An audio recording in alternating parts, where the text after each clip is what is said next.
Olá, seja muito bem-vindo a mais um IBC Cast. Eu sou o Daniel e hoje nós estamos aqui para falar finalmente do Novo Testamento, né? Passamos aí 9 meses falando do Velho Testamento, muitos livros, né? E chegamos agora no Novo Testamento nas nossas lives bíblicas que tem acontecido aí nas quintas-feiras. E hoje os evangelhos, né? Mateus, Marcos, Lucas e João, assim como o livro de Atos.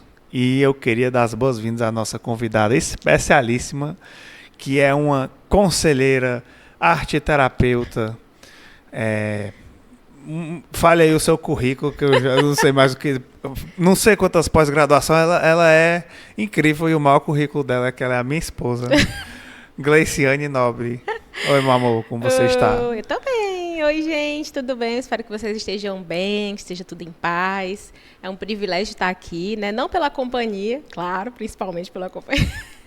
Apesar da companhia. Apesar da companhia, né? Tô brincando, a coisa mais linda que Deus me deu de presente. E é um privilégio estar aqui para a gente conversar sobre a Bíblia, sobre os evangelhos, né? O tão esperado Novo Testamento. Eu sou apaixonada pelos evangelhos e o livro de Atos assim, é meu chameguinho, entendeu? Meu xodozinho. Então, estou muito feliz de estar aqui. E meu principal currículo, eu sou uma filha muito amada e perdoada de Deus, casada com esse príncipe maravilhoso da vida real e vivendo pela graça de Jesus um dia de cada vez. Obrigada pelo convite, meu amor. Amém.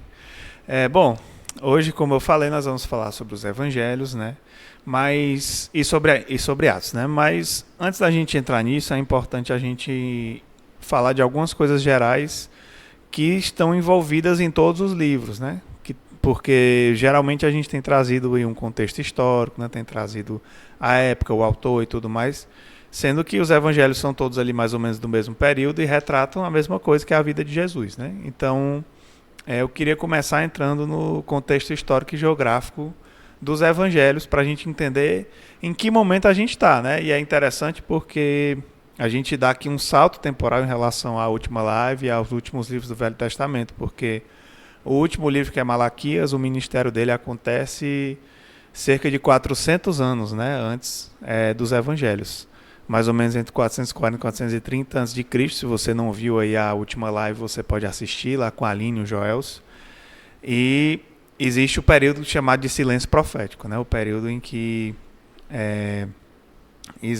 não existem livros proféticos registrados na Bíblia, né, e aí fica o aguardado momento em que vai chegar o Messias, né, prometido por todos aqueles profetas do Velho Testamento. E o Novo Testamento, ou Nova Aliança, né, inaugura justamente esse novo momento com a chegada do Messias, desse rei, desse senhor, desse servo que foi prometido de tantas formas diferentes por essas pessoas, né?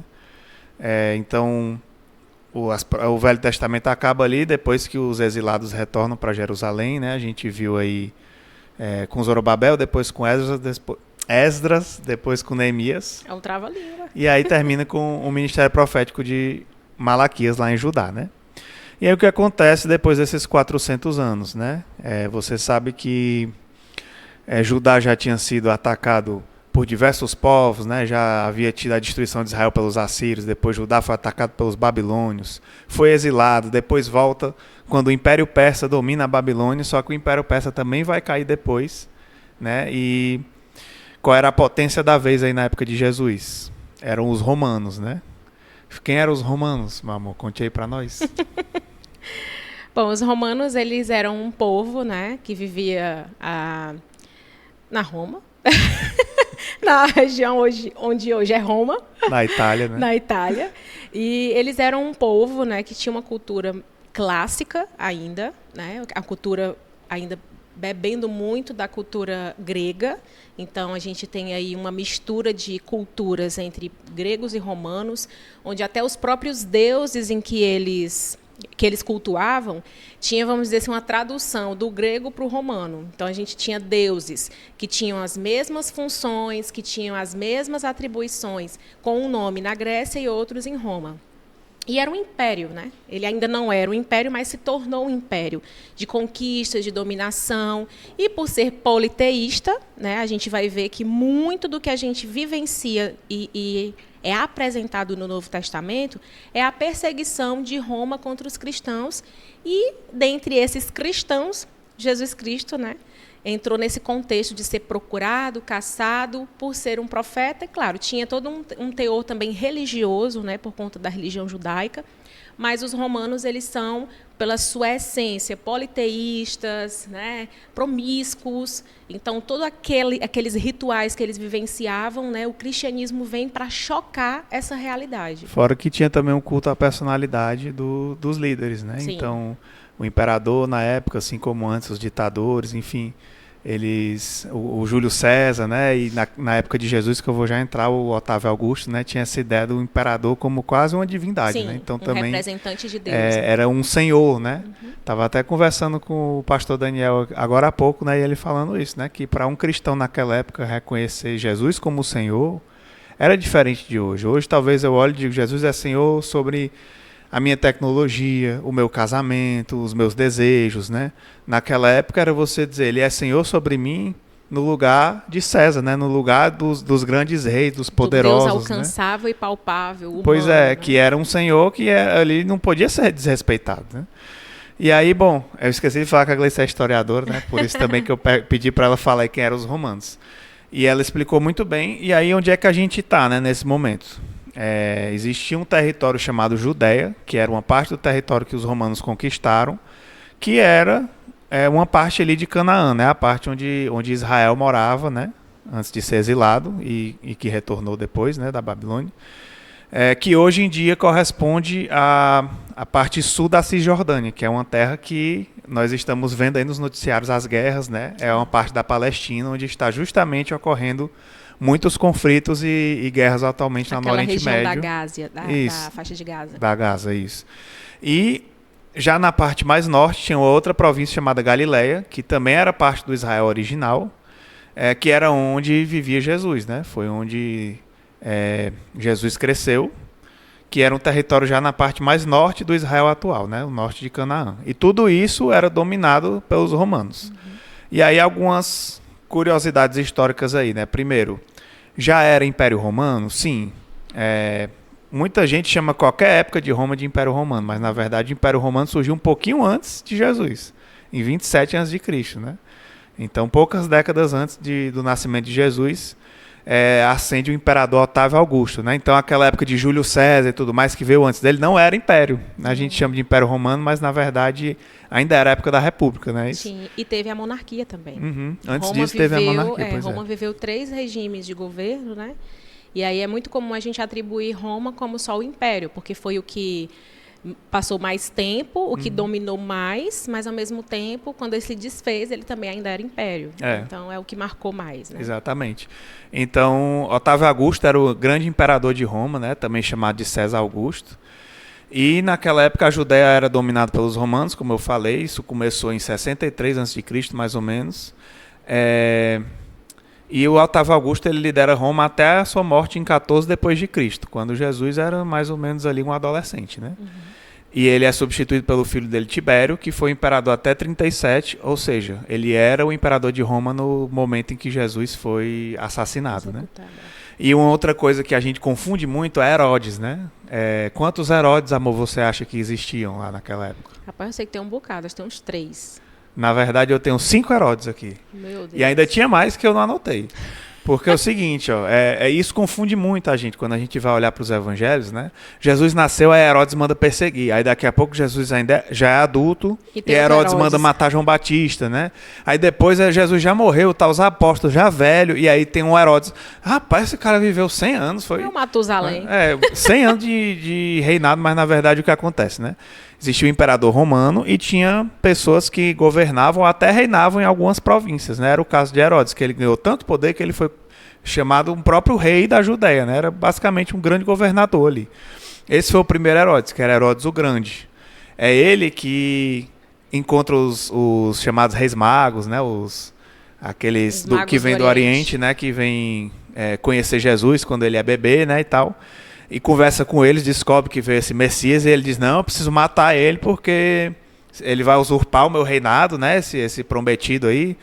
E esse cara é o primeiro, o grande Herodes, né, que dominava tudo, e ele manda matar todas as crianças, né, abaixo de 2 anos, na tentativa de acabar com a vida de Jesus, né? E ele morre logo depois, né? Assim, 2 anos depois do nascimento de Jesus, ele falece. Eu vou já falar até o ano que ele nasceu, que é outra curiosidade, né? E aí, depois que ele morre, os filhos do Herodes, eles conseguem poder sobre a região, e aí eles se dividem, né? Então tem o Herodes Arquelau, que é um que governou brevemente a Judéia, mas tem o mais importante, que é o Herodes Antipas. É o que governou a Galiléia, e esse é o que mata o João Batista, né? Arranca a cabeça dele. E também é o mesmo que quando Pilatos, lá no momento da crucificação, né? Quando ele interroga Jesus, não vê nada, aí ele manda para Herodes. Aí Herodes vai também, não vê nada, manda de volta para Pilatos. E aí Pilatos lava as mãos, manda executar, né? Já é um outro Herodes, né? O filho daquele primeiro que tentou matar ele. E tem o Herodes Agripa, que era já o neto desse primeiro, né? Que já foi governador na parte lá de Atos, lá pelos anos 40 depois de Cristo, que é um que também perseguiu, né? Assim, todos esses participam, o pai, o filho, o neto, tudo participaram da perseguição. Eles herdaram o nome e a disposição para caçar cristão, né? Aí esse Herodes Agripa, que é o neto do primeiro, manda executar Tiago e manda prender Pedro também. E o filho dele ainda participa do julgamento de Paulo, quando ele já está velhinho lá, né? Na Cesareia, lá na frente, e ele tenta se defender e apela para César. Enfim, então tem esse monte de Herodes aí para você. Se você não decorou, você volta o vídeo um pouquinho, escuta de novo. Diminui a velocidade. E aprende aí. Mas bom, né? A gente estava ali nessa época e tinha as autoridades, né, judaicas e as autoridades romanas. E elas viviam numa certa paz, né? Os grandes mestres da lei lá dos judeus, né, os sacerdotes, viviam em certa paz em relação ao governo romano, porque ambos estavam interessados no poder, né? Desde que respeitasse ali o poder do outro, estava tudo certo, né? Um tinha um poder religioso, social, o outro tinha um poder político e da força mesmo, né? Do exército. Mas existiam revoltas, né? Tinham judeus que eram rebeldes, teve várias rebeliões aí no século I, né? Que foi o século em que Jesus viveu. Tinha falsos profetas, tinha... Sério? Nessa época tinha falsos profetas? Tinha falsos profetas, tinha falsos messias, né? Com ele. Tinha místicos, né, que se levantavam usando algum tipo de coisa para tentar enganar as pessoas, né, e tudo.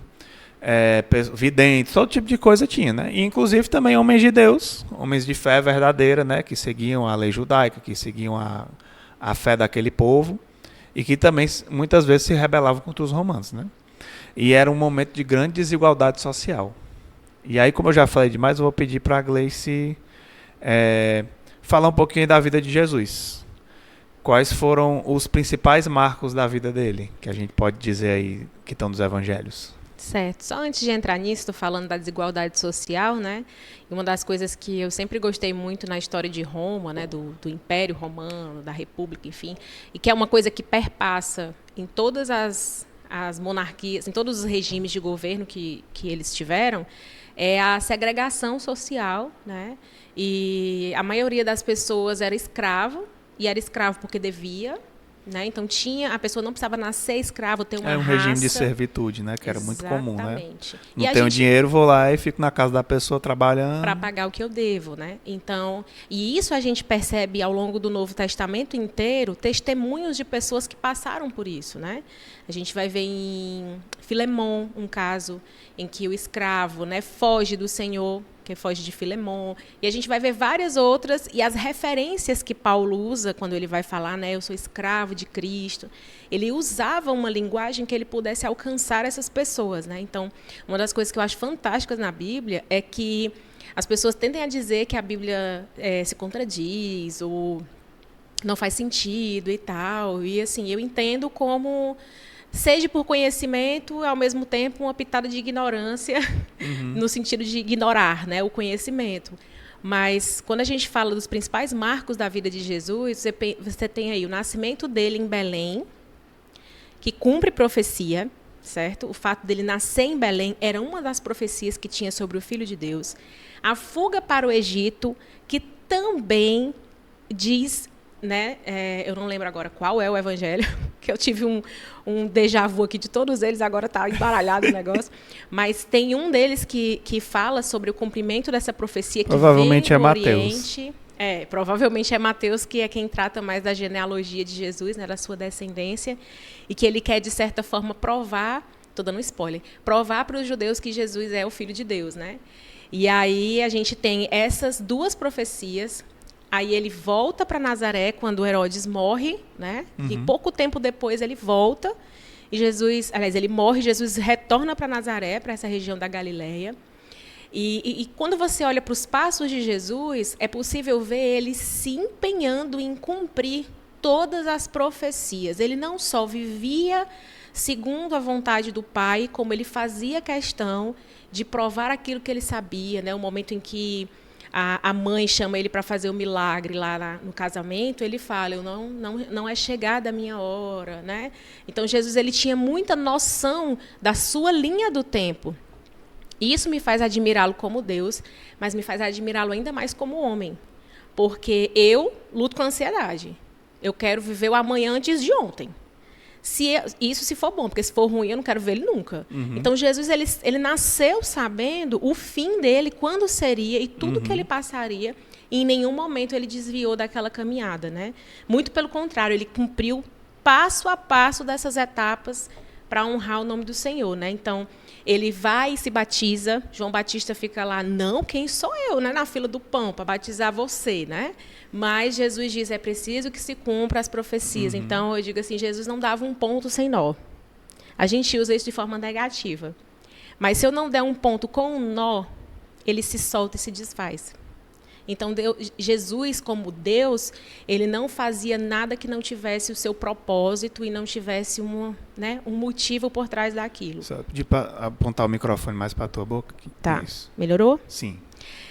E aí ele começa o seu ministério público, né, com 30 anos, ou seja, ele passou muito tempo na terra, ele passou fome antes de começar, né, ele vai para o deserto, né, isso é narrado em Mateus, e ele vivencia todo esse processo de cumprimento da profecia, mas também de preparação. Ele sempre foi Deus, porque o verbo se fez carne. Mas ele precisava ser homem para dizer para a gente, coma desse pão que você não vai sentir fome, ele tinha que saber o que era fome. Beba desse cálice que você não vai sentir sede. É o cálice da vida eterna. Essa água viva sou eu, que ele fala para a mulher samaritana. Ele tinha que saber o que era sede. Então, ele não falou como um Deus, ele falou como um homem. Né? Então, ele começa o ministério da vida dele e esse ministério dura 3 anos. Teoricamente, né? Porque ele morre e o ministério viveu. E nós estamos em 2023 e ele permanece. E permanecerá também, em nome de Jesus. E aí ele faz o primeiro milagre, que é no casamento, né, em Caná da Galileia.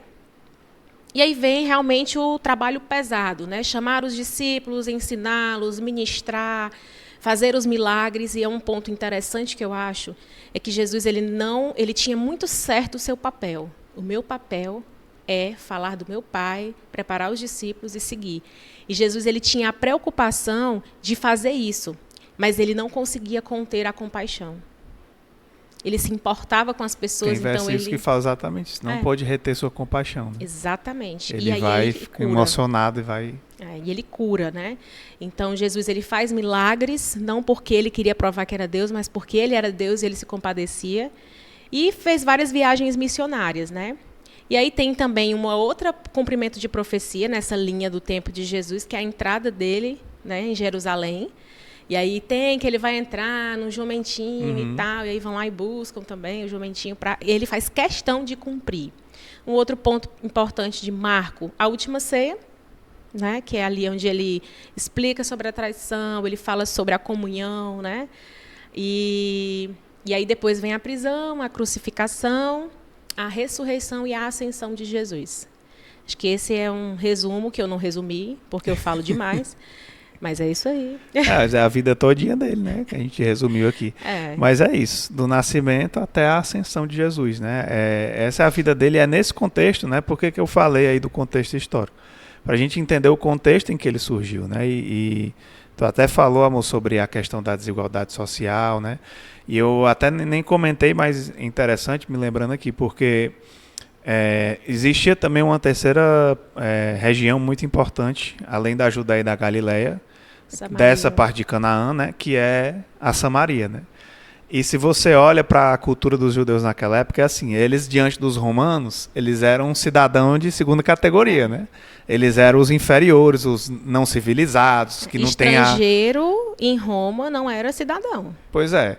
Então, pro romano, quem não é romano ou grego é bárbaro, né? Exatamente. E aí...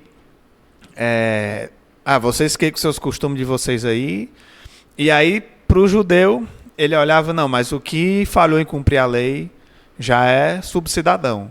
O que tem problemas espirituais, tem problemas sociais, já é subcidadão, né? E aí, pior ainda, o samaritano, né? Que é de uma região onde houve o reino de Israel e depois, né, com a queda, a gente já falou isso outras vezes aqui, né? Lá, centenas de anos antes, né, pelos assírios, aí eles se misturam com outros povos ali, alguns também se juntam com os judeus, mas a maioria vai se misturar ali com outros povos da região, né? E aí vira um povo que tem ali uma essência judaica ainda, né? Tem ainda templos, tem uma adoração a Deus, né? Mas não segue mais todos os costumes, é misturado com outros estrangeiros, né? Então eles acham impuros e para eles são cidadãos de terceira categoria. Para o romano vai, sei lá, que quarta, quinta aí, né? Se você faz uma escada. Então é engraçado porque eles fazem com os samaritanos o mesmo que os romanos fazem com eles, né? Sempre se acham melhores, né? E aí vem Jesus e vai quebrar tudo isso, né? Ei, amor, deixa eu te fazer uma pergunta, uma curiosidade, né? A gente divide a nossa história em antes e depois de Cristo, né? E aí acaba que algumas pessoas entendem que foi o nascimento de Jesus que marcou esse calendário. O que é? Jesus nasceu no ano 1, foi? Explica aí pra gente. Não, foi no ano 0. Mentira, nem tem ano 0. Jesus não nasceu no ano 1, na verdade, né? Por que a gente tem esse calendário, né? Na época lá da criação do calendário gregoriano, né? Que foi na época do Papa Gregório, né? Gregório, acho que nono, não estou lembrado agora. Você pesquisa aí, você lembra aí se era o nono, 12º, era um dos Gregórios, gente. Enfim, era Gregório muitos. Demais. Mas já centenas de anos depois, já na Idade Média, né? A Igreja Católica resolve fazer um calendário cristão e um monge, ele calcula a data do nascimento de Jesus, né? Com base ali nos conhecimentos que tinham, documentais, os pais da igreja e tudo. Só que ele comete alguns erros de cálculo, que depois os cientistas mais para frente foram descobrir. Então ele calcula que o ano que hoje nós chamamos ano 1 foi o ano de nascimento de Jesus. Só que, posteriormente, né, estudiosos foram ver, analisando, por exemplo, né, Herodes, né? Herodes, ele morre provavelmente... porque nem sempre essas datas são completamente certeiras, mas provavelmente no ano 4 a.C. Só que Jesus nasceu antes dele morrer, porque Herodes mandou matar ele, né? Tentou matar ele quando ele era bebê. Então, Jesus nasce mais ou menos 1 a 2 anos antes da morte de Herodes. Então, provavelmente ele nasceu entre o ano 6 a 4 a.C. Claro que... Ele estava profetizando até isso aí. Ele nasceu antes dele mesmo. Pois é. Então, até eu lembro que, inclusive, eu já indico aqui, né? Tem um podcast, se você procurar Natal, mais Bíblia, Natal, né? No YouTube da IBC, você vai achar um podcast que até eu, Euriano e meu pai, né? Que é sobre o Natal. Acho que uns 2 anos atrás, e a gente fala sobre essas curiosidades, algumas outras, sobre os Reis Magos, né? E tudo mais. Não vale a pena ficar entrando nesses detalhes aqui, mas os estudiosos hoje... olhando para as fontes históricas que tem, para os próprios evangelhos e para outras fontes da época, né, verificaram que provavelmente a data mais próxima ali do nascimento de Jesus seria essa, né? Seria lá para entre 6 e 4 a.C. Então ele 2 anos depois ele foge para o Egito, né? Porque Herodes manda matar meninos de 2 anos para baixo, então já tinha passado um certo tempo da jornada dos Reis Magos, né, e tudo. E aí, alguns anos depois, é que ele vai voltar para Nazaré, né, a cidade da família dele. Sim. Depois que Herodes morreu, né? Isso. E aí poder finalmente, né, viver lá na Galileia, né, que era onde ele cresceu. Sim. Então, não, Jesus não nasceu no ano 1. Jesus nasceu antes dele mesmo, né? E não tem ano 0 também. Viu? Ele era antes de ser, viu? É verdade. Então, não tem ano 0. E tecnicamente, então, a gente não pode, a gente fala assim, Jesus, ele veio há 2023 anos, né? Na verdade, foi mais ou menos há 2028, 2029, por aí, né? Sim. Então, Jesus está quase a Agenda 2030, né? Falta um ano aí. Muito interessante, né? E aí eu queria entrar nos evangelhos, né? Porque Sim. a gente já falou muito do contexto, mas eu queria tratar especificamente dos livros. E falando dos evangelhos, ainda tem alguns detalhes aí que é importante a gente frisar, porque se você for olhar, uma grande parte do conteúdo deles é parecido, né? Mas tem algumas diferenças. Eu queria saber se você pode me falar, meu amor. Quais são as maiores diferenças entre os evangelhos? Gente, com um olhar desse dá para dizer não dá, é muito fofo. Volta aqui. Então, tem algumas diferenças entre os evangelhos, né? A gente vai ver que tem os evangelhos sinóticos e tem os que não são, mas eu não vou entrar nisso agora. Mas a gente pode dizer assim, eu, né, como apaixonada pela história e estudante da história, né, vamos dizer assim, historiadora. Uma das coisas que eu aprendi nas primeiras disciplinas foi quem escreve para alguém com um objetivo, né, partindo de um pressuposto e com detalhes daquela pessoa, daquela cultura, daquele local, né? Então tem todo um misto. Então é muito importante entender isso quando a gente pensa nos evangelhos, em qualquer livro da Bíblia. E o Daniel falando sobre a temporalidade, todas essas questões, né? Por exemplo, a história de que provavelmente a data que foi estabelecida ser errada para o nascimento de Cristo é porque a cultura até então, na antiguidade, ela era uma cultura mais oral. Então, muitas coisas não eram consultadas em fontes primárias, né? E o que é interessante na Bíblia é que ela é vestígio, né? Ela é releitura, ela é tradução de manuscritos que foram encontrados e foram testificados, inclusive, a sua veracidade, a sua legitimidade como documento histórico, né? Então, a gente está falando de um cânon que é extremamente valioso e que o seu valor histórico é comprovado pelos pesquisadores, arqueólogos. Então, a gente pode confiar no que as Escrituras falam, principalmente o Novo Testamento, o livro de Isaías, que foram encontrados em sua completude, né? E aí a gente vai entendendo isso, é importante perceber que os evangelhos eles vão se diferenciar partindo da perspectiva do escritor, certo? A gente vai ver que ele vai partir de um pressuposto, ele vai dedicar aquela obra para um público específico. E é bem claro, quando você entende isso, você entende por que ele escolheu falar de determinados fatos. E uma outra coisa que a gente vai perceber é que algumas histórias são contadas nos 4 evangelhos. Algumas são, na maioria das vezes, contadas em 3. E por que eles escolheram... Aí, quando você lê, você vê elementos diferentes que se completam. Tem gente que lê, aí é onde entra nosso olhar crítico sobre a coisa. Eu vou olhar e vou dizer assim, tá vendo como ela se contradiz? Eles mesmos se contradizem. Se você lê, a essência dos textos é igual, os acontecimentos. A diferença é acréscimo de detalhes. É o olhar que Deus deu para cada um, com o público-alvo que ele tinha para alcançar. Isso vai ficar mais claro daqui a pouco, quando a gente for destrinchando os livros, né? Então, a gente tem que entender também a ênfase histórica, cultural, local, né? Geografia desse lugar. A outra coisa que acaba fazendo com que os evangelhos sejam diferentes ou iguais e tal, é o estilo pessoal de cada um, né? Aí eu estou me coçando para contar. O Marcos, gente, Marcos é uma figura. Eu vou deixar que vocês vão saber quando o Daniel for falar, que eu não quero dar spoiler, é muito engraçado. E é o estilo pessoal que cada um põe seu, né? O nível de detalhes, né? Gente, Mateus dá um desespero de ler, porque ele é muito detalhista. Ele coloca a genealogia inteira. Outro que coloca a genealogia é Lucas, porque era um pesquisador. Ele bota até mais do que Mateus. Né? Gente, até ele Adão, Lucas. Rapaz, eu só não vou mais para trás, porque não tem mais para onde ir. Porque é cientista, né?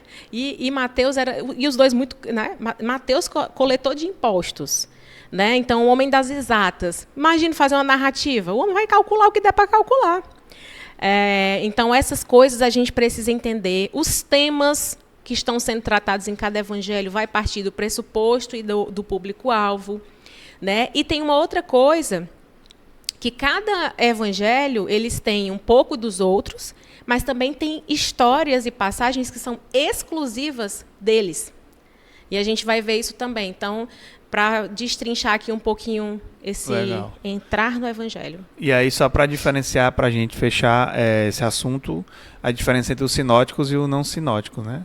O sinótico significa a mesma visão. E são 3 evangelhos que são sinóticos, que é Mateus, Marcos e Lucas, que se você for ver, são os que têm muitas histórias que se repetem entre si.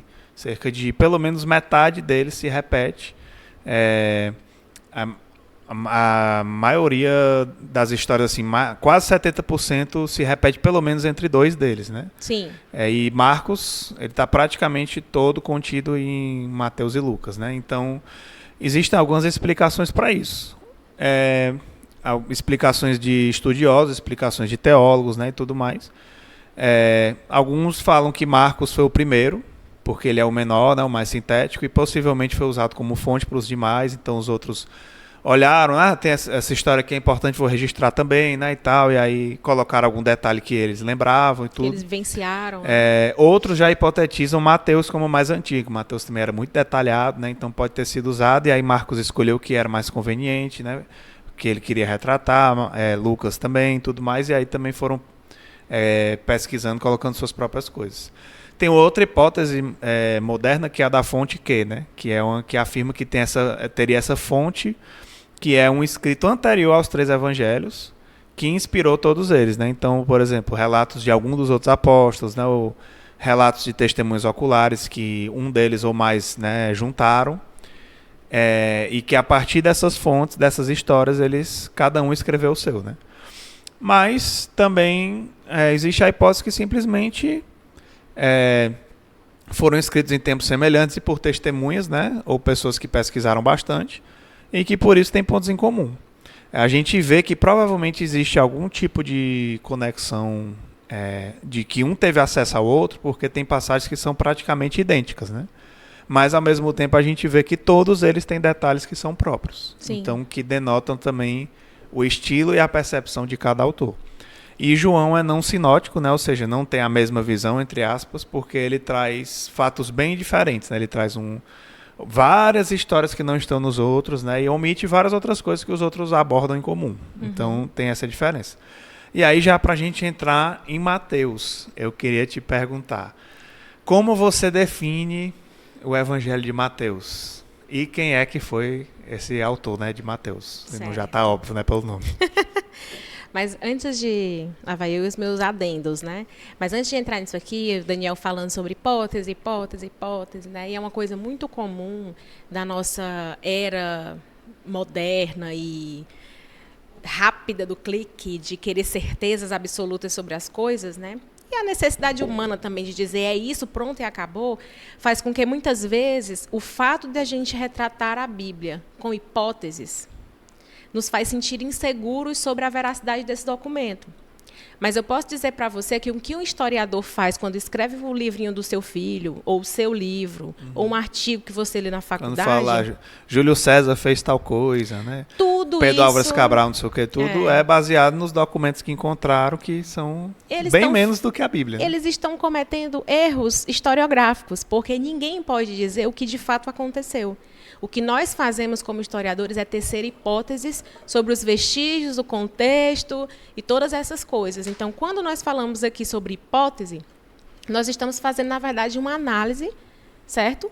Baseada na ciência histórica sobre um livro que é uma fonte histórica. A Bíblia é um documento histórico, ela é vestígio de uma época. E nós não podemos, nós olhamos com o nosso olhar de hoje porque ela é atemporal, espiritualmente falando, mas se a gente for olhar de forma mais crítica, a gente precisa entender que é um livro que está tratando de um público, de um povo. E, gente, cada homem escolhe aquilo que vai contar porque Deus o inspirou particularmente. É uma das coisas fantásticas que Deus faz. Deus criou o homem à sua imagem e semelhança. Aí cria a mulher e diz, criei homem e mulher à minha imagem e semelhança. A imagem e semelhança os criou. Por que Deus criou duas pessoas com características diferentes, fisiológicas, com papéis sociais diferentes, mas os dois conseguem ser feitos à imagem e semelhança de Deus? Todos nós somos. Todos esses discípulos eram Mas Deus deu a cada um uma inspiração diferente e um propósito diferente. Então, eles partiram desse propósito, dessa visão, para contemplar aquilo que Deus os chamou para falar. Então, a gente precisa entender que essas hipóteses, elas não devem nos deixar ansiosos como cristãos. Elas devem nos fazer sentir seguros, porque nós estamos falando de algo que é coerente. Né? Nós estamos sendo coerentes quando nós não dizemos foi isso que aconteceu. Nós aqui, a gente tece hipóteses para pensar e dentro desses contextos a gente tece outras conjecturas, né? Outros pensamentos. Mas só queria reforçar isso para... Perfeito, meu amor. Porque eu sou... Pois agora vamos lá, porque eu acho que a gente já gastou meia hora só nessa parte, então vamos lá que nós temos 5 livros para falar. Ainda bem que nós já falamos muita coisa sobre cada um, né? Bom, vai, Mateus. Mateus, como é que tu define Mateus? Mateus é um evangelho escrito de um judeu para os judeus, certo? Então, se ele é um judeu e está escrevendo para outros judeus, ele vai priorizar alguns aspectos que os outros talvez não vão dar tanto foco. Por quê? Porque quem foi que sacrificou Jesus, né? Que levou a julgamento? Foram os próprios judeus que não o reconheceram como o Messias. Então, Mateus escreveu esse evangelho para aqueles que não conseguiam enxergar que Jesus era Deus, certo? Por isso, ele vai acessar muito a historiografia, ele começa com a genealogia, ele vai para detalhes de cumprimento das profecias, Jesus vai ao deserto. Todas aquelas questões que são narradas em Mateus têm o propósito e o objetivo de levar clareza, luz aos judeus sobre a palavra de Deus. Certo? Então, o destinatário eram os judeus. Eram os judeus. E quem era esse autor?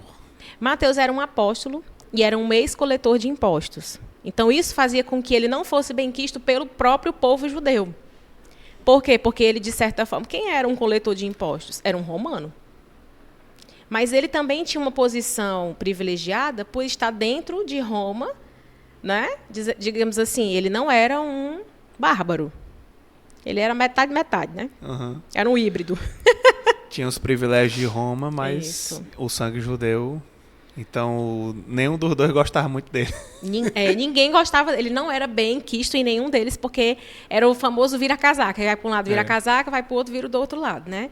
Então, ele acabou sendo chamado por Jesus para segui-lo, e Mateus ele é desafiado, e naquele momento, assim, eu fico imaginando, depois de ser desprezado e menosprezado em Roma, ser menosprezado pelo povo, e o Messias chega ali e intriga aquele homem. Tipo, tá me chamando... Eu? Tipo assim, um coletor de impostos renegado por todo mundo. Então, e ele imediatamente larga tudo e vai. Né? E ele segue. E é tão lindo como eu olho para essa situação e penso, Jesus já estava com os planos de Mateus de escrever Mateus. Entendeu? Jesus de lascar, né? Ele pega logo o cabo mais odiado da sociedade, né? Ele vai escrever para você.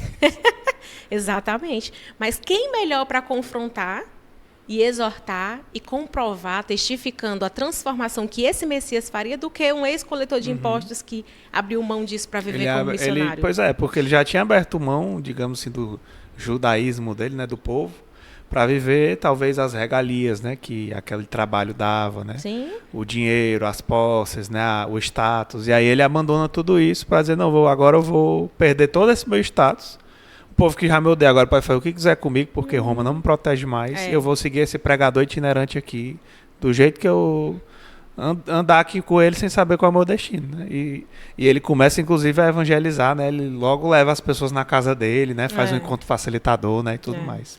E ele prega tanto para judeus que se converteram quando Jesus, né, apareceu, que acreditaram na divindade de Jesus, né, que ele era o Messias, como para os judeus ortodoxos, que não conseguiram abrir mão da Torá e de todo aquele processo, né, das leis, para dizer, rapaz, esse Jesus aqui é o Messias que é narrado e profetizado. Né? Então, ele tem como objetivo apresentar aos judeus, seja convertidos ou não, a pessoa de Jesus, a figura de Jesus como Messias. Né? A comprovação. Então, ele traça a genealogia desde José, aí passa para Abraão e aí vai. Né? incluindo Davi, para dizer que ele era da tribo de Judá, para cumprir que ele era, né, toda a profecia. Então, acho que Jesus olhou e viu, esse cabo aqui vai ser o cabo que vai destrinchar tudo que eu preciso. Inclusive, ele usa o título Filho de Davi, né? Filho de Davi. Você vai ver que cada pessoa, cada um dos evangelhos, né, escolhe, digamos assim, a forma como prefere se referir, né? Isso. E a forma como Jesus se refere a si mesmo. Filho do homem, filho de Deus, filho de Davi, né? E o caso do filho de Davi é para mostrar que ele é realmente descendente da linhagem real, né? Exatamente. E também tem um ponto interessante dessa questão de Davi, porque eles não aceitaram Jesus pela passividade e amorosidade de Jesus, né? Jesus era manso, humilde, e eles esperavam um Messias na vibe do Davi, entendeu? É para casar com a mulher, porque eu vou lá arrancar tudo do povo. E voltava e tá aqui, eu matei e resolvi o problema. Então, eles esperavam um Messias como esse, né? Então, quando ouvia, né, é da linhagem de Davi, parecia que Jesus não vinha. Mas aí, Mateus escreve dizendo, ele é filho de Davi. Esse Davi que vocês estão achando que ele não é, ele é. Né? Então, é muito importante ressaltar esses termos e perceber que isso tem uma relevância, né? A outra coisa é que ele utiliza termos religiosos, né? Religiosos do judaísmo, como o reino do céu, analogias à história de Moisés. Ele faz muitas analogias, como o Êxodo, a tentação no deserto e muitas outras coisas. Então, a gente vai ver sempre esse cuidado dele de eu estou comunicando a esse povo, então eu vou falar a língua deles. E ele também está sempre explicando os acontecimentos, ele sempre fala... E assim se cumpriu a profecia de tal canto. Isso cumpriu o que foi dito pelo profeta fulano. Né? Ele está sempre indicando o Velho Testamento, fazendo referências e mostrando que as profecias dos próprios judeus estavam se cumprindo. Sim, é muito interessante, né? E como era assim o estilo dele? Ele era um cara assim bem relaxado, escrevia só o que ele queria, bem sintético, resumido. Gente, é muito engraçado. A gente... Pode falar da série? Pode. A gente estava assistindo uma série, né? The Chosen, né? Não sei que assim pronuncia, mas vocês entenderam. E aí, Mateus, ele é retratado, parece muito com uma pessoa que tem TEA, né? Que está no transtorno do espectro autista, que tem aqueles critérios, sabe? Aquela preocupação com as coisas serem literais, a literalidade. E é muito interessante... Muito organizado, cheio de padrões, né? Isso, e é muito interessante... Por isso que ele é tão bom como coletor de impostos. Exatamente. E é muito interessante como a série retrata ele sendo É como se ele tivesse uma espécie de terra, né? E ele está lá o tempo todo, caxiazinho, e aí os próprios discípulos em algum momento dizem, não foi escrever isso aqui não, que Mateus com certeza vai falar, né? Então eu fico imaginando que realmente... E se pensar, se ele tivesse realmente alguma coisa, né, assim, desse aspecto, eu fico pensando como Jesus ele abraçava as pessoas, né, e dava a elas a dignidade de fazer parte da descendência, né, do disseminar do Evangelho de Jesus. Então, ele não era nada objetivo, tá? Ele era detalhista, sistemático, extremamente organizado. Ele colocava detalhes na genealogia, como o Daniel falou, né, do filho de Davi, narra sobre a infância de Jesus, a preparação de ministério, preparação de viagens, milagres, paixão, ressurreição. E o negócio está caindo aqui. É assim mesmo, viu, gente? Ao vivo, a gente ajeita, é assim mesmo. Com a arrupiada e o cabelo tá bom. Ótimo. Outra coisa que ele faz, que é muito interessante, ele agrupa os fatos por temas. Né? Você vai ver, sempre tem um temazinho, mas ele não segue uma cronologia, não necessariamente. Né? Ele tinha um objetivo, ele foi bem Caxias nele. E ele tem alguns focos. Né? A gente já falou aqui a evidência de Jesus como o Messias, para comprovar, sentido de reino dos céus, cidadania nesse reino. Né? Tudo isso é destrinchado por Mateus nesse capítulo. Justiça, retidão nessa nova aliança, a grande comissão dos cristãos, né? Que é bem claro lá.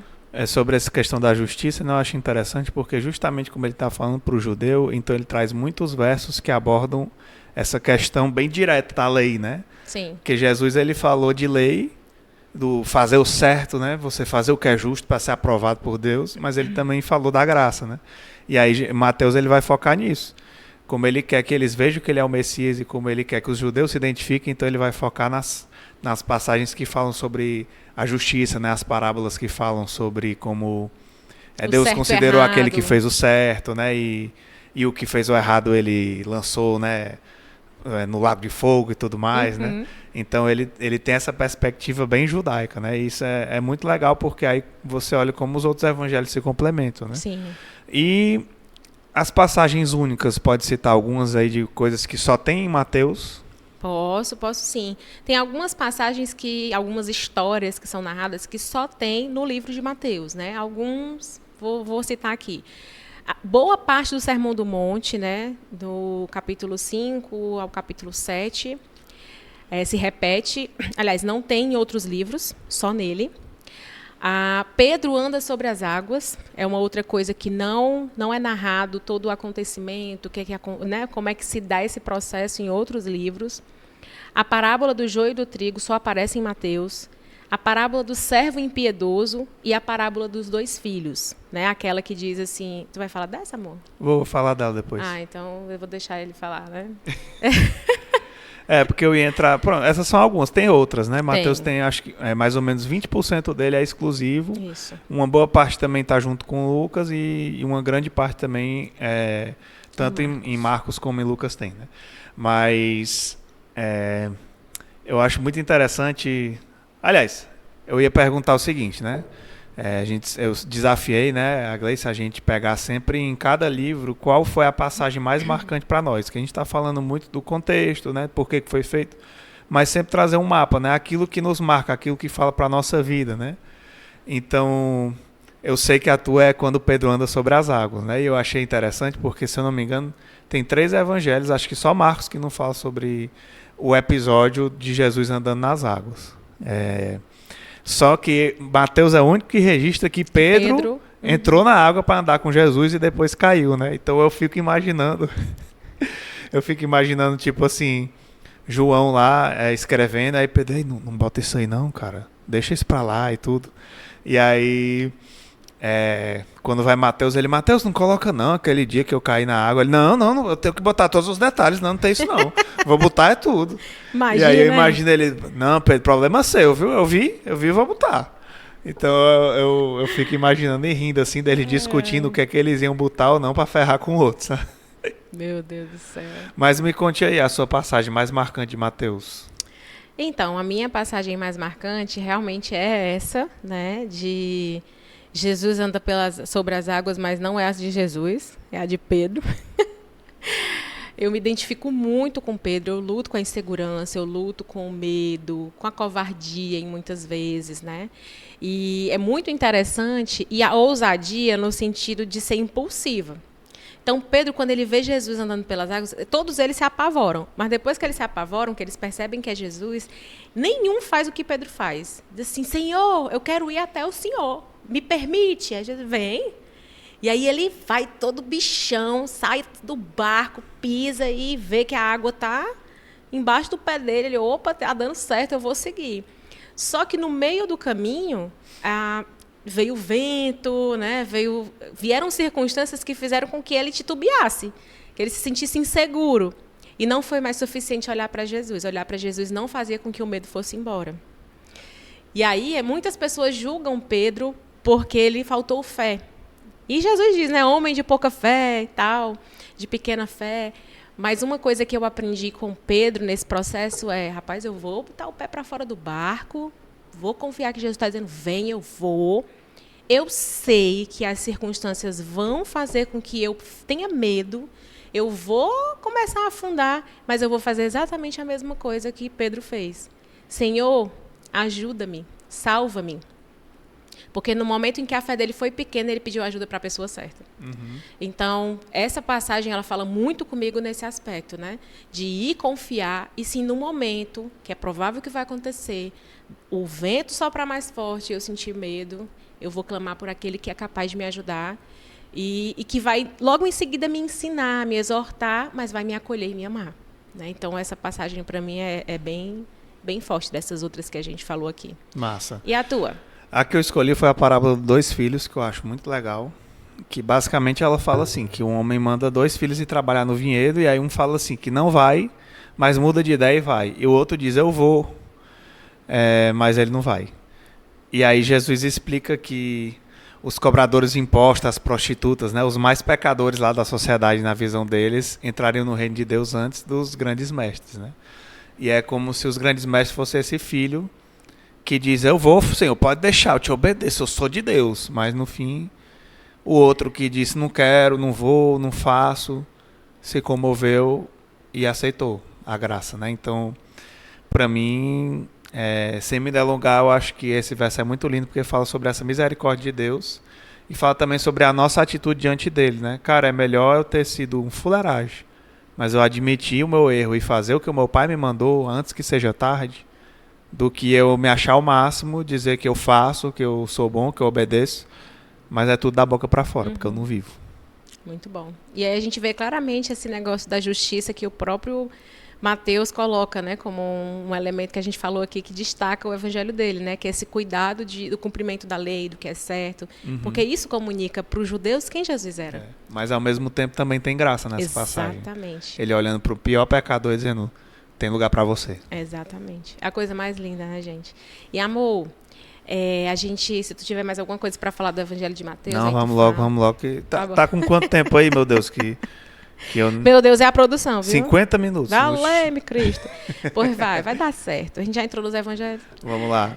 E o livro de Marcos? Vamos passar para Marcos agora. Como é que tu definiria ele? Tu me pediu para definir o de Mateus, agora tu define o de Marcos. Pronto, se Mateus é um evangelho do judeu para os judeus, Marcos é um evangelho de um judeu para os gentios. Então ele é uma perspectiva mais focada naquele que precisa conhecer Jesus e que não tem toda essa bagagem judaica, né? Sim. E aí, primeiro passando aí por quem foi esse cara, né? O Marcos, também conhecido como João Marcos, né? Provavelmente é o mesmo cara. Tem alguns autores que defendem que são duas pessoas diferentes. Mas provavelmente ele era o mesmo João Marcos, que era um jovem judeu que caminhava com os primeiros cristãos. Especialmente ele caminhou com Paulo, Barnabé e Pedro, né? 3 grandes figuras ali, 2 apóstolos, né? E Barnabé, que era também um seguidor de Jesus, que está lá em Atos. E a tradição aponta que ele era a mesma pessoa, né? Paulo era um grande apóstolo com quem Marcos caminhou ainda jovem, mas aí numa missão de Paulo com Barnabé, Marcos, eles têm um momento difícil ali, muita opressão, dificuldade na missão, né? E Marcos abandona a missão. E aí Paulo fica chateado e diz que não quer mais saber de Marcos, né? E aí Marcos vai-se embora com Barnabé. Não dê spoiler de Atos. Desculpa aí, é porque eu tô falando do cara, né? Gente. Marcos vai-se embora com Barnabé e futuramente ele vai também caminhar com Pedro, né? Vai ter uma relação muito próxima com Pedro. Ele é mencionado em vários livros, Atos, Colossenses, Filemão, 2 Timóteo, né? Você vê que Paulo fala dele várias vezes. E também em 1 Pedro, que Pedro chama ele de filho, né? Então você vê que ele provavelmente tinha uma relação bem próxima, né? De filho na fé ali de Pedro, né? E provavelmente foi Pedro uma grande fonte para Marcos escrever, né? O Evangelho. É possível que Marcos fosse também uma testemunha ocular de alguns acontecimentos, mas ele não era um apóstolo, portanto, ele não deve ter visto todas as situações retratadas, porque tem situações vividas somente por Jesus e os apóstolos. Sim. Então, provavelmente, né, se considera, como ele está ali com Pedro já na vida mais, na velhice de Pedro, né, que é ele que vai relatar, registrar, né, os relatos de Pedro sobre a vida e sobre os ensinamentos de Jesus. E eu lembro até conversando com o Luizão, ele levantou a hipótese, né, que eu achei muito legal, de que Marcos fosse um adolescente na época do Evangelho. Não quando ele escreveu, mas quando durante a vida de Jesus, né? Então fosse um seguidor ali bastante jovem, adolescente, que depois vai crescendo na fé e caminhando com aqueles mestres, né, que seguiram Jesus. Faz muito sentido. E eu acho muito lindo pensar num adolescente, né, ali vivendo isso. É mesmo. Provavelmente ele escreveu durante as perseguições de Nero, né, depois que Roma é incendiada, e aí Nero é um imperador que vai perseguir muitos cristãos, né, lá para depois de 64 depois de Cristo, quando Pedro também é preso, né, e aí ele vai também escutar Pedro, né. Enfim, mas como eu falei, Marcos ele escreve para os gentios, né, para os cristãos gentios e talvez com foco nesses que eram perseguidos em Roma, né, tentando trazer ali um material mais sintético que apresentasse Jesus como esse Salvador. Explica o que é gentil, amor. Desculpa. O gentio era todos os que não eram judeus, né? Então, da mesma forma que para o romano todos os outros eram bárbaros, para o judeu todos os outros eram gentios. Então, a aliança de Deus era com o judeu. Sendo que Deus, desde Abraão, Deus fala para Abraão que a descendência dele seria luz para os gentios, né? Que ele seria luz para os gentios. Então, ele já mostrava que ele ia mandar alguém que ia iluminar, que ia trazer salvação para além do povo de Israel, né? O plano de salvação está desde Gênesis, né? Exatamente. Então, e é isso que acontece, né? Enquanto Mateus quer convencer os judeus ali, os conterrâneos dele, que estão lá onde ele está vivendo, e dizer, gente, vocês precisam crer que esse cara era o Messias, sim. Marcos está dizendo para os caras que não são judeus, olha, eu sei que o nosso povo às vezes até despreza vocês, né? Mas tem um cara aqui que veio, que ele é o Salvador, que ele é o próprio Deus que se fez homem. Então ele buscava unir essas duas coisas, né? E aí ele acaba focando tanto na condição de Jesus como Deus, como na condição humana.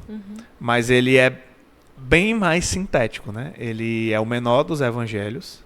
Por isso que alguns especulam que ele seja a fonte original, né? Assim, de onde os outros foram detalhando mais. Ou então a versão pocket dos outros. Pode ser também o contrário, né? Pode ter se inspirado em Mateus e dito, não, isso aqui é besteira, não vou... vou usar não, né? Mas ele coloca, então, ele apresenta Jesus nessas duas naturezas. O Filho de Deus, que tem autoridade espiritual sobre o mundo, e o Filho do Homem, né? Que é acessível, que é amoroso, que é empático. E também o Messias dos judeus. Ele é aquele cara que os judeus esperavam, mas ele também é o salvador de todo que crê, não só dos judeus, né? E aí, por conta disso, você vai ver, Marcos, se eu não me engano, tem 16 capítulos, e uma boa parte, mais ou menos um terço, são as viagens missionárias de Jesus, são o ministério dele, né? Então ele indo para outras cidades, indo para fora da região ali de Jerusalém, né? E alcançando pessoas, né? Gentis. Inclusive, ele menciona, tem um santo, né, São Longuinho, que na Igreja Católica, né? Que é supostamente o que dá, você dá 3 pulinhos, ele acha as coisas, né, para você. Lá em Marcos 15:39, ele menciona a conversão desse cara, que pela tradição católica é o São Longuinho, que na verdade é Longino, né? Que era um centurião romano, que seria o cara que furou Jesus, né, com a lança para ver se ele tinha morrido mesmo. E nesse verso ele fala, nossa, ele realmente era o Filho de Deus, né? Quando ele vê ele as lamenta, coisas acontecendo, né? Ali o véu se rasgando, o terremoto, e ele vê aquele homem sacrificando, né? Então ele traz, ele é o único que menciona nessa situação em que um romano confessa, né, a Jesus, e ele também, naquele gadareno que é exorcizado, né? Que também é gentil, ele menciona, assim como Lucas também menciona, mas Mateus não, que o gadareno foi convocado por Jesus para compartilhar as boas novas, né? Jesus diz, não, agora você vai e espalhe isso aqui que você descobriu, né? Então ele traz aí detalhes, né, sobre como Jesus se relacionou com os gentios e sobre como eles encontraram salvação e esperança em Jesus. E ao mesmo tempo ele corta muita coisa que para ele não é necessária. Linhagem, genealogia, infância de Jesus. Passa direto. E outros dados da vida assim que não eram essenciais, ele corta. Então para ele o negócio é, eu vou encorajar os gentios a crer em Jesus, lidar contra a perseguição e entender que ele é para eles também. Gente, eu me identifico com o Marcos, viu? Porque quando eu estou lendo a Bíblia, a vontade de pular a genealogia é grande. Mas tem o seu valor, viu? Se não tivesse, a gente não ia comprovar, né? Que Jesus era o Messias, né? Mas, amor, a gente falou um pouco sobre as passagens exclusivas de Mateus. E Marcos, pequenininho, tem passagens exclusivas? Rapaz, tem. Assim, tem que dar aquela espremida, né? Gente, eu falei pra vocês que no Evangelho de Marcos, que eu não ia contar, que eu não ia dar um spoiler, que ele provavelmente contou e ele se enfiou na história, mas é uma situação vou peculiar, falar isso nas minhas passagens favoritas. Que eu não quis dar o spoiler porque o cidadão vai falar. Mas assim, Marcos, ele tem pouquíssimas passagens exclusivas, né? Cerca de 3% só desse evangelho é exclusivo. Então a grande maioria, 97%, está ou em Lucas, ou em Mateus, ou nos dois, né? Então a maior parte do que ele escreve, que é único, são pequenos complementos a outras histórias que já estão presentes. Então dificilmente ele conta uma história que é completamente única dele. Ele vai, por exemplo, comentar algum detalhe que o outro não menciona, como eu falei, né? Do gadareno lá. Outros evangelhos mencionam o exorcismo dele. Né? Mas ele vai trazer algum detalhe ali a mais da conversa com Jesus, né? Então, alguns pontos que ele traz que não são mencionados nos evangelhos. Quando Jesus fala que o sábado foi feito por causa do homem, não o homem pelo sábado. Né? Em outros evangelhos ele profana o sábado, ele fala sobre ser senhor do sábado, mas essa frase só está em Marcos. Ele tem uma parábola sobre a semente que germina por si só. Tem outra história sobre um cego em Betsaida que é curado, que ele olha e vê como árvores, né? As pessoas estão vendo tipo árvores. Aí Jesus mexe de novo, aí ele está curado, né? Tem uma outra parábola sobre o sal também, quando ele está falando lá do sal da terra. Tem um detalhe ali que ele fala mais. Que ele fala que o sal perde o sabor, né? Tem um jovem com um manto, né, que foge pelado durante a prisão de Jesus. Eu vou já comentar sobre isso, que é maravilhoso. Provavelmente. E tem um outro discurso de Jesus também, que ele que ele fala, né? Mas, aproveitando aí que a gente falou sobre isso, eu vou entrar aqui nas passagens mais marcantes, né? Eu vou primeiro falar da série e depois eu vou falar de uma que eu gosto demais, porque é muito interessante. Mas falando sério aqui, assim, pra mim, essa frase que eu falei, que é uma frasezinha, mas pra mim ela é muito significativa. Quando Jesus, ele profana ali a lei judaica para fazer uma coisa no sábado, se eu não me engano era quando os discípulos estavam colhendo espigas, né, para comer. E aí também tem outros momentos que Jesus cura no sábado e tal, né? E aí os fariseus questionam e ele diz assim, ó, o sábado foi feito por causa do homem e não o homem por causa do sábado. Para mim, essa simplicidade dessa frase, ela fala sobre o princípio que está por trás, né? E Jesus está nos ensinando como a gente vai viver na nova aliança. Que a lei cerimonial judaica, né, ela não serve mais para nós. Mas ele está explicando que as leis que Deus preparou para nós têm um princípio por trás que é importante. Então o sábado é importante por quê? Porque é o descanso do ser humano, né?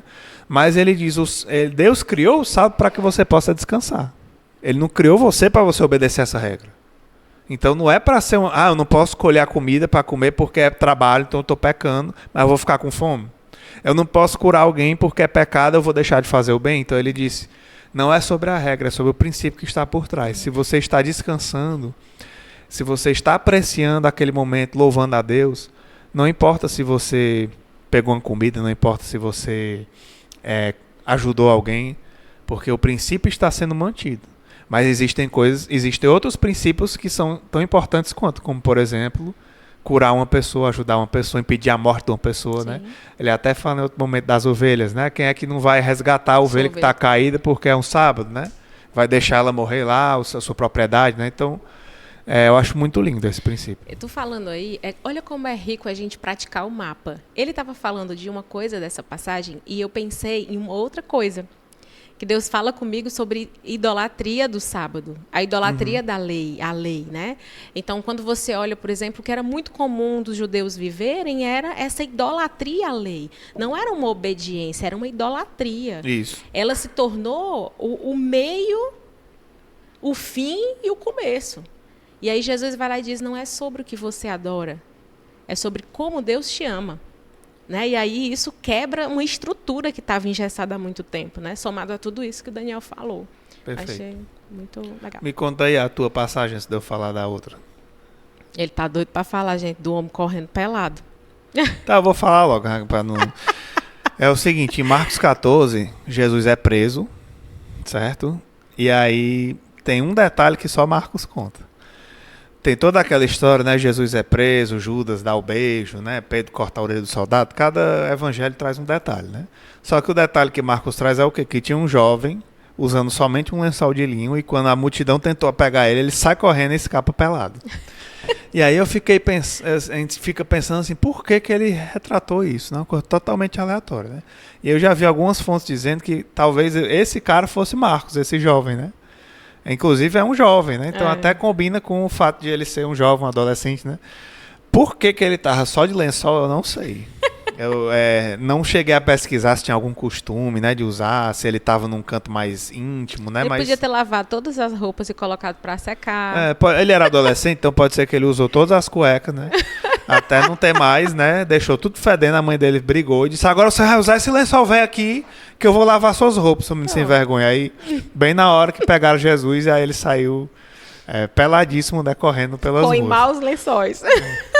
Então, assim, é muito engraçado e eu me lembro que uma vez eu até escrevi uma história de ficção, um contozinho, né, que infelizmente eu perdi, mas que era um anjo conversando com o Marcos, né, e aí ele dizendo, olha, Marcos, a leitura do seu evangelho está muito fraca. Pô, ele é o que tem menos coisa diferente dos outros, é tudo a mesma coisa. Isso aí, tudo que tu escreveu já tem Mateus, já tem Lucas, aí ele... mas o que é que eu posso fazer? Eu escrevi o que eu sei. Aí ele, não, Marcos, tem que dar uma inovada. Aí ele, eu escrevi um negócio sobre um cara que sai correndo pelado. Aí o anjo fica, diabo é isso, Marcos? Tem tanta coisa pra escrever, tu vai escrever essa besteira aí. E acabou saindo. E acabou saindo, mas aí é... Mas é engraçado como Deus permite a peculiaridade do indivíduo, né? Se não foi ele, foi outra pessoa, aquele episódio chamou a atenção a ponto de ele querer deixar aquilo registrado para a posteridade. Então isso só mostra como Deus respeita a singularidade daquele que ele chama. E talvez esse pequeno trecho demonstre que ele foi testemunho ocular de eventos de Jesus. Exatamente, que é uma das hipóteses que foram apresentadas de que pode ser que ele não tenha vivido, né? Que algumas pessoas não acreditam nem que ele foi testemunho ocular. Mas ele talvez tenha colocado para dizer, sim, eu estava lá. Ou isso, ou ele conversou com alguém que foi esse cara que estava pelado e o cara disse, eu só conto se você deixar a minha história registrada. É possível também. E qual é a sua passagem, meu amor? Dessas que a gente falou aqui, né, o Daniel apresentou que não se repetem, eu escolhi a do sal, né? Eu gosto muito dessa analogia do sal que tempera, que preserva, né? Como cristãos, né? Que nós somos o sal e a luz do mundo.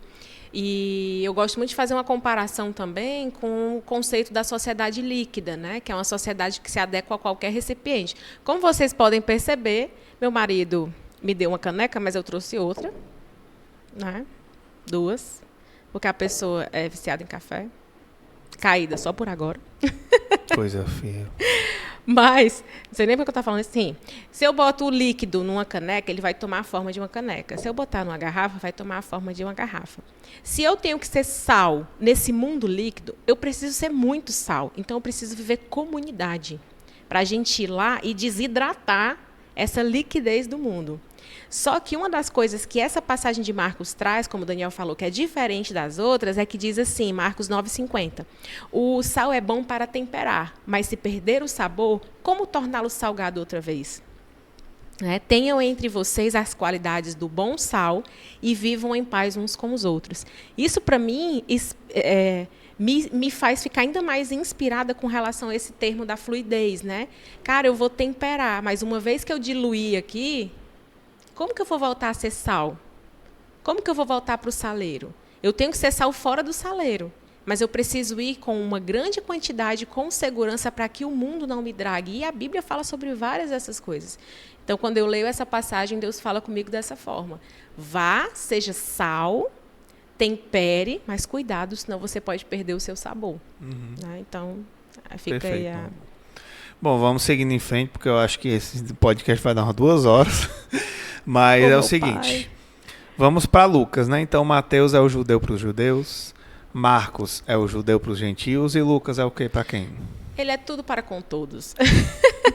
Lucas, ele é um historiador, ele era um médico, historiador, um estudioso, e ele escreve, e era gentil, né? Ele era um gentil. Então, é alguém que parte do pressuposto de quem foi alcançado, que não era um dos escolhidos, vamos dizer assim, né? O povo eleito e tal, mas que recebeu de Deus a graça, a misericórdia, o perdão, a salvação e a autoridade para escrever sobre isso com o olhar de alguém que foi alcançado por essa graça. Então, do gentil para os gentios, né? É o único que era por igual com eles. Mas ele também confronta ele confronta o judeu com a graça restauradora que Jesus transforma nas vidas, né? Que o Messias faz isso, e entre as profecias tinha isso também, né? Que o Messias faria essas coisas.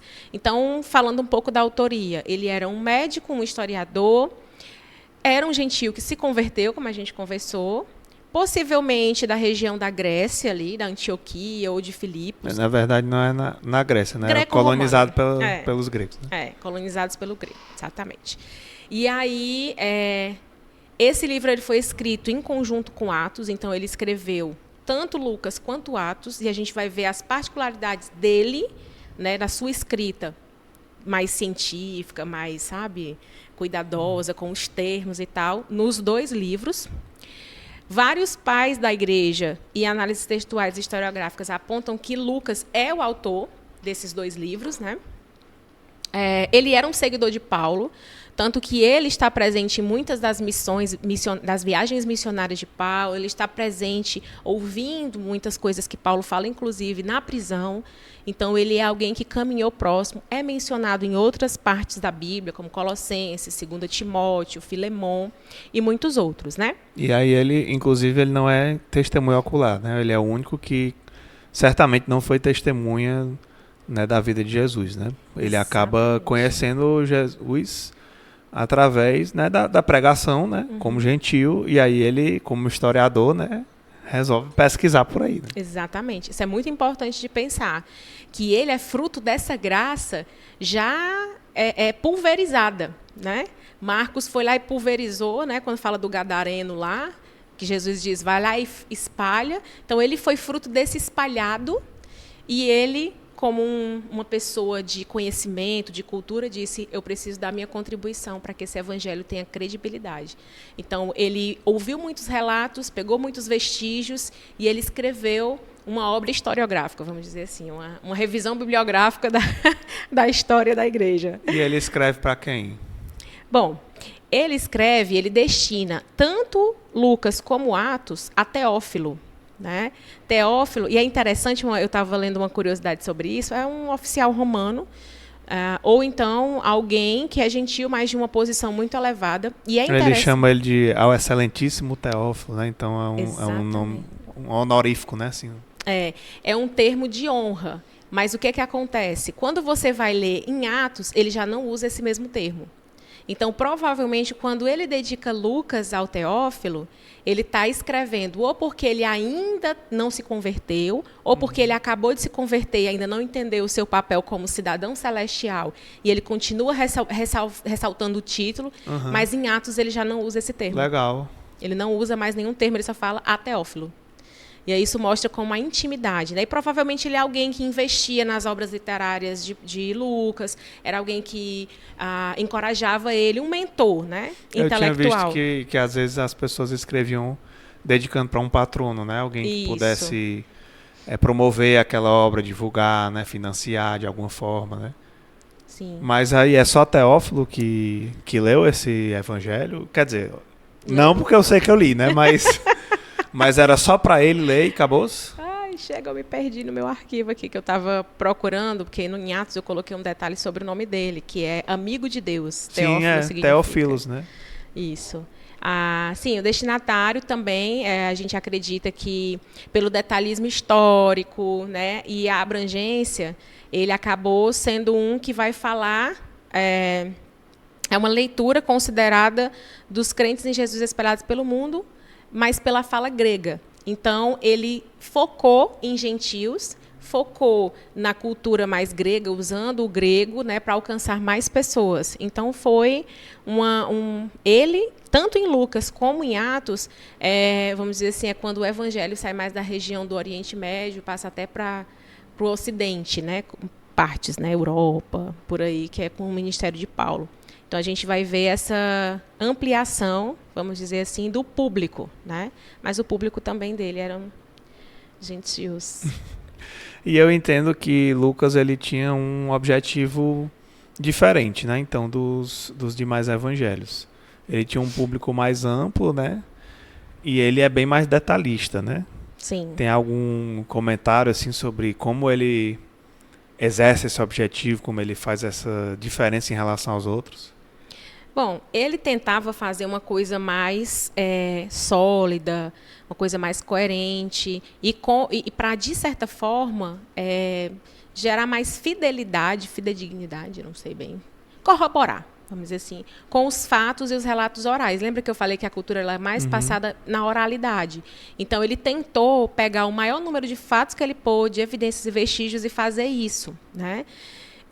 E investigar o que de fato estava de acordo com essas fontes históricas, com esses documentos, com as testemunhas, e tentar achar uma coerência nisso. E vamos dizer que é o evangelho mais científico que tem. Inclusive ele menciona, né, como outros já registraram, como já tem se contado, né?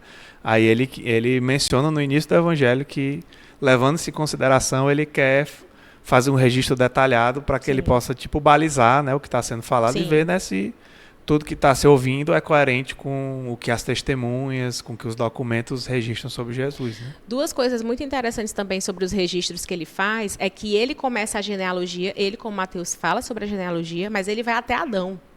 Ele resolve ampliar mais porque ele queria, de alguma forma, mostrar, assim, sabe? Eu olho e vejo a paixão de um recém-convertido, gente.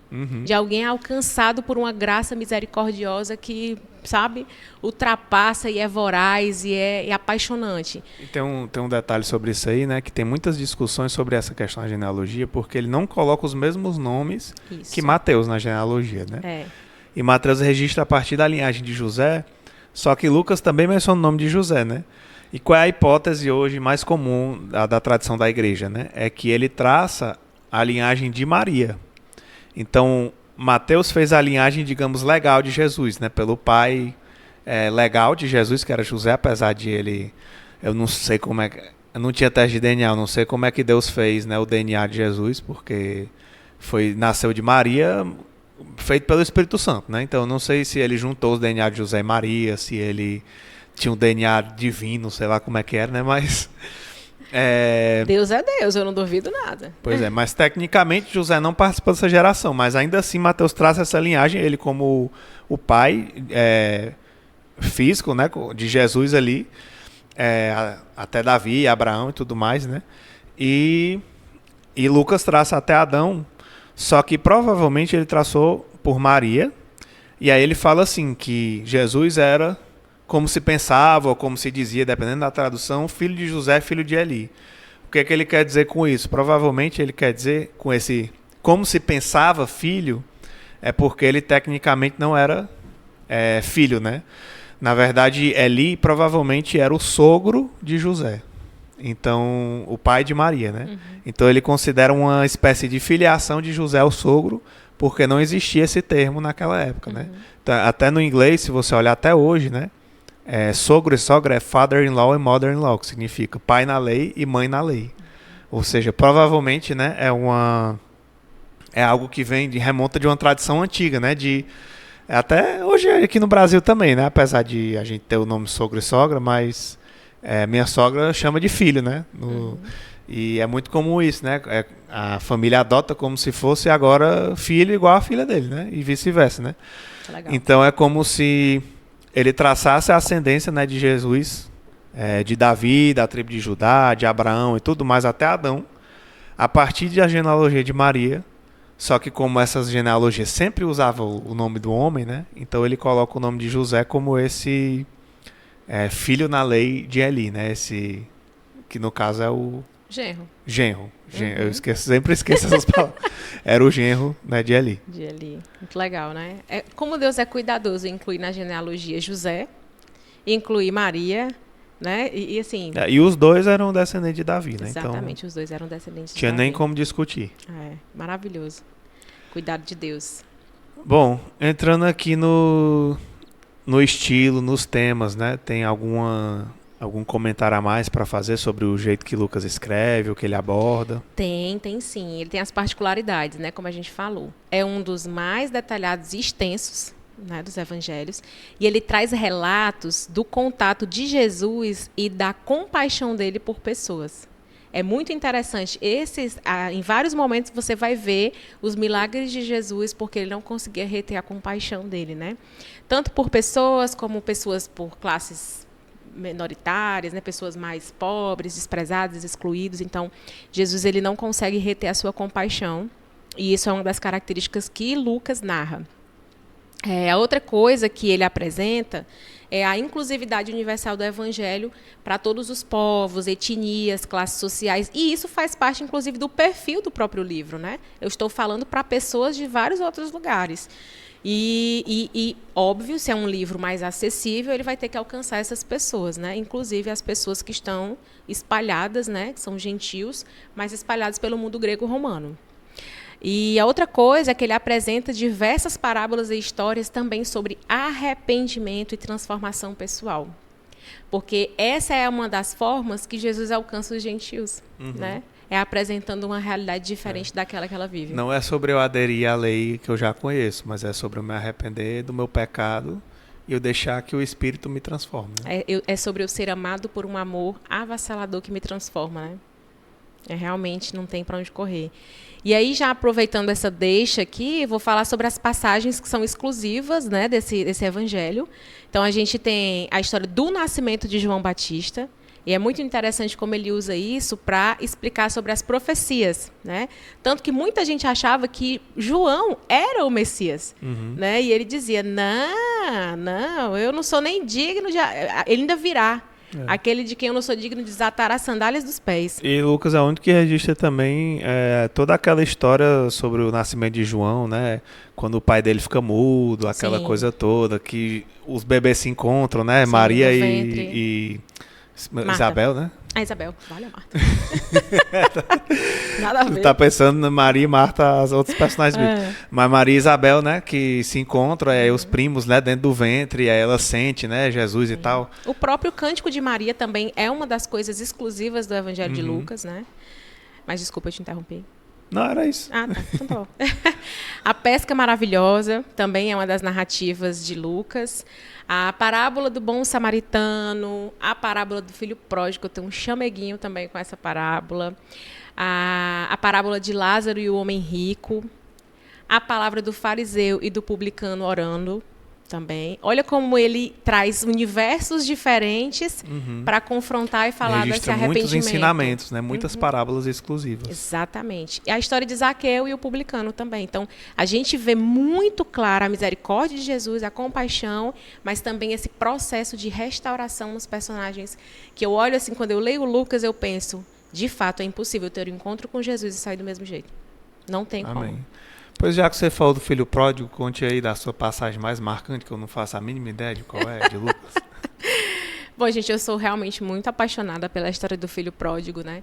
Eu tenho uma história de adolescência muito difícil, onde eu realmente cortei laços emocionais. Eu não cortei laços presenciais, vivência, eu não fugi de casa, mas os laços e os vínculos emocionais eu cortei por um trauma que eu vivi e eu me tornei uma pessoa mais fria e desconectada das pessoas. Então, quando eu retornei, né, quando eu encontrei Jesus, eu experimentei dessa misericórdia, dessa graça, eu levei alguns anos para entender. Eu entendi, ok, eu sou uma filha pródiga, né, tanto para Deus como para a minha família. Mas uma das coisas que me marca profundamente a passagem do filho pródigo é que eu tenho irmãos. E durante esse processo, a desconexão não foi só com os meus pais, foi com os meus irmãos também. E que eu deixei marcas nessas pessoas. Jesus apagou o meu passado, reescreveu a minha história, mas as marcas que eu deixei, elas ficaram. Então, enquanto eu fui o filho pródigo que voltou e o pai fez festa, os meus irmãos foram os filhos que ficaram. E por alguns momentos eles puderam se sentir, às vezes, menosprezados ou não valorizados na sua fidelidade, né? E inconsciente ou conscientemente, isso os machuca e modificou nas nossas relações. Então, eu passei por um tempo em que eu culpava eles por não mudarem comigo, ou eu, sei lá, me culpava. E aí, quando Deus me deu uma nova leitura desse evangelho, que é assim, rapaz, eu fui o filho que voltou e fiz feita festa, mas foi doloroso o que eu fiz para os meus irmãos também. Então, eu preciso me lembrar que essa graça que me achou, né, que me resgatou, eu preciso estender para aqueles que ficaram e que permaneceram apoiando enquanto eu fui embora. Então, eu acho que é isso. E hoje Deus tem transformado, né? E hoje Deus tem transformado. Uma família abençoada e mais unida, né? Com certeza. Restauração, né? O Senhor, a palavra restauração é fantástica, porque ela não pega e joga fora e faz outro. Ele pega o que está quebrado e ele faz melhor com os pedaços, uma coisa ainda mais linda, né? A gente tem até uma ministração do Euriano falando sobre isso, né? Amém. Bom, e a sua? Tem várias, duas que eu gosto muito, a do Bom Samaritano e também o fariseu publicano orando, né? A do Bom Samaritano, todo mundo já conhece a história, né? Eu acho muito linda por mostrar que todo mundo passou pelo cara lá machucado, ninguém fez nada. E aí o cara que era mais odiado foi o que ajudou, né? Então, fala sobre os improváveis de Deus, né? E E tem tudo a ver com Lucas, né? Que ele fala, é um improvável escrevendo para os outros improváveis, dizendo, olha, a gente tem jeito, porque existe um Salvador. E ele não é só para esse povo aí, né? Um E a do mendigo fariseu dizendo para o outro onde achar comida, Isso. E a do fariseu e do publicano é a mesma coisa. É o fariseu orando, Senhor, não deixa eu ser como esse vagabundo aqui, né? Esse cara aqui que não presta e tudo. E o publicano orando, Senhor, tem misericórdia de mim, pois eu sou pecador, né? Quem é que está mais certo, né? É aquele que reconhece. E a gente está vivendo isso na série do Caminho da Restauração, né? A gente acabou de viver. Vive no CR, vive nas partilhas, vive no GR. É entender todo dia que eu valho muito pouco, mas Deus me faz valer tudo, né? Pelo amor e pela graça dele. Então a gente tem que reconhecer nosso pecado. Maravilhoso. E aí, vamos dar um tchauzinho para Lucas e falar de João? Vamos. Gente, calma, tá acabando, vai dar certo. Ainda tem Atos. Mas só faltam 2. Bom, vamos lá. Mas né? vai lá, amor. A gente fez uma definição para cada evangelho, né? E João, como é que você definiria ele? Foi difícil definir João com tanta clareza quanto os outros, porque João, para mim, é o mais subjetivo dos evangelhos. Ele é o não sinótico, gente. O não sinótico. Ele é o que é o mais único, pessoal, espiritual, né? Porque João, que escreve ele, né? Que é o que se auto-intitula o discípulo amado, né? Que nem se acha, né? E irmão de Tiago, que é outro dos apóstolos, né? Ele tem uma outra perspectiva, né? Ele tem uma perspectiva que também, assim como Marcos, tenta apresentar Jesus tanto como Filho de Deus como ser humano, né? Mas que, de certa forma, ele trata de um modo muito mais poético, mais teológico, do que os outros que talvez tinham uma perspectiva mais histórica, né? Então, ele vai omitir várias coisas e trazer outras mais pessoais, digamos assim, mais íntimas. Então, ele escreve ali para os gentios também, mas também não só para os cristãos, mas para os céticos. Então ele tinha interesse de alcançar essas pessoas que não criam e também de provavelmente combater uma heresia que surge ali, uma das primeiras heresias que surge a partir do cristianismo, que é o gnosticismo, que vai acreditar num Jesus que ele é divino, mas não é humano. Aquela ideia de que tudo que é carne é ruim, é pecaminoso, né? Então Jesus não poderia ter vindo em corpo ou ter, sei lá, ser realmente o humano, né, como a gente entende hoje, 100% humano, 100% Deus, né? Então teve até conselhos, discussões na igreja primitiva, né, para estabelecer essas verdades essenciais, né, sobre Jesus, para entender que sim, porque senão se destruía todo o propósito do evangelho. Deus não se fez homem, Deus não foi realmente humano como nós, ele não teve possibilidade de profecias e tudo, né? Pois é, ele não teria possibilidade de pecar, ele não teve tentação. Então, que adianta, né? Ele ter... Mas ele veio como carne, ele sofreu como a gente, ele sofreu tentação como a gente, né? Então, é engraçado porque João, ele omite muitas parábolas. Ele não fala da última ceia. Ele não menciona os exorcismos que Jesus fez, várias outras coisas. Mas não quer dizer que ele não tem milagres. Ele continua mostrando Jesus como Filho de Deus. Mas eu fiquei olhando para os exemplos que eu encontrei e é interessante que ele registra alguns milagres que outros não registram, que são mais pessoais de Jesus. O casamento em Caná da Galileia é uma coisa que Jesus está dentro de uma festa de família, provavelmente de uma família amiga da dele, né? Que a mãe dele chega e pede. A ressurreição de Lázaro, que ele ressuscita um grande amigo que ele amava, né? Jesus chora. Onde ele chora, né? É onde está dizendo que Jesus chora, que Jesus, né, sente.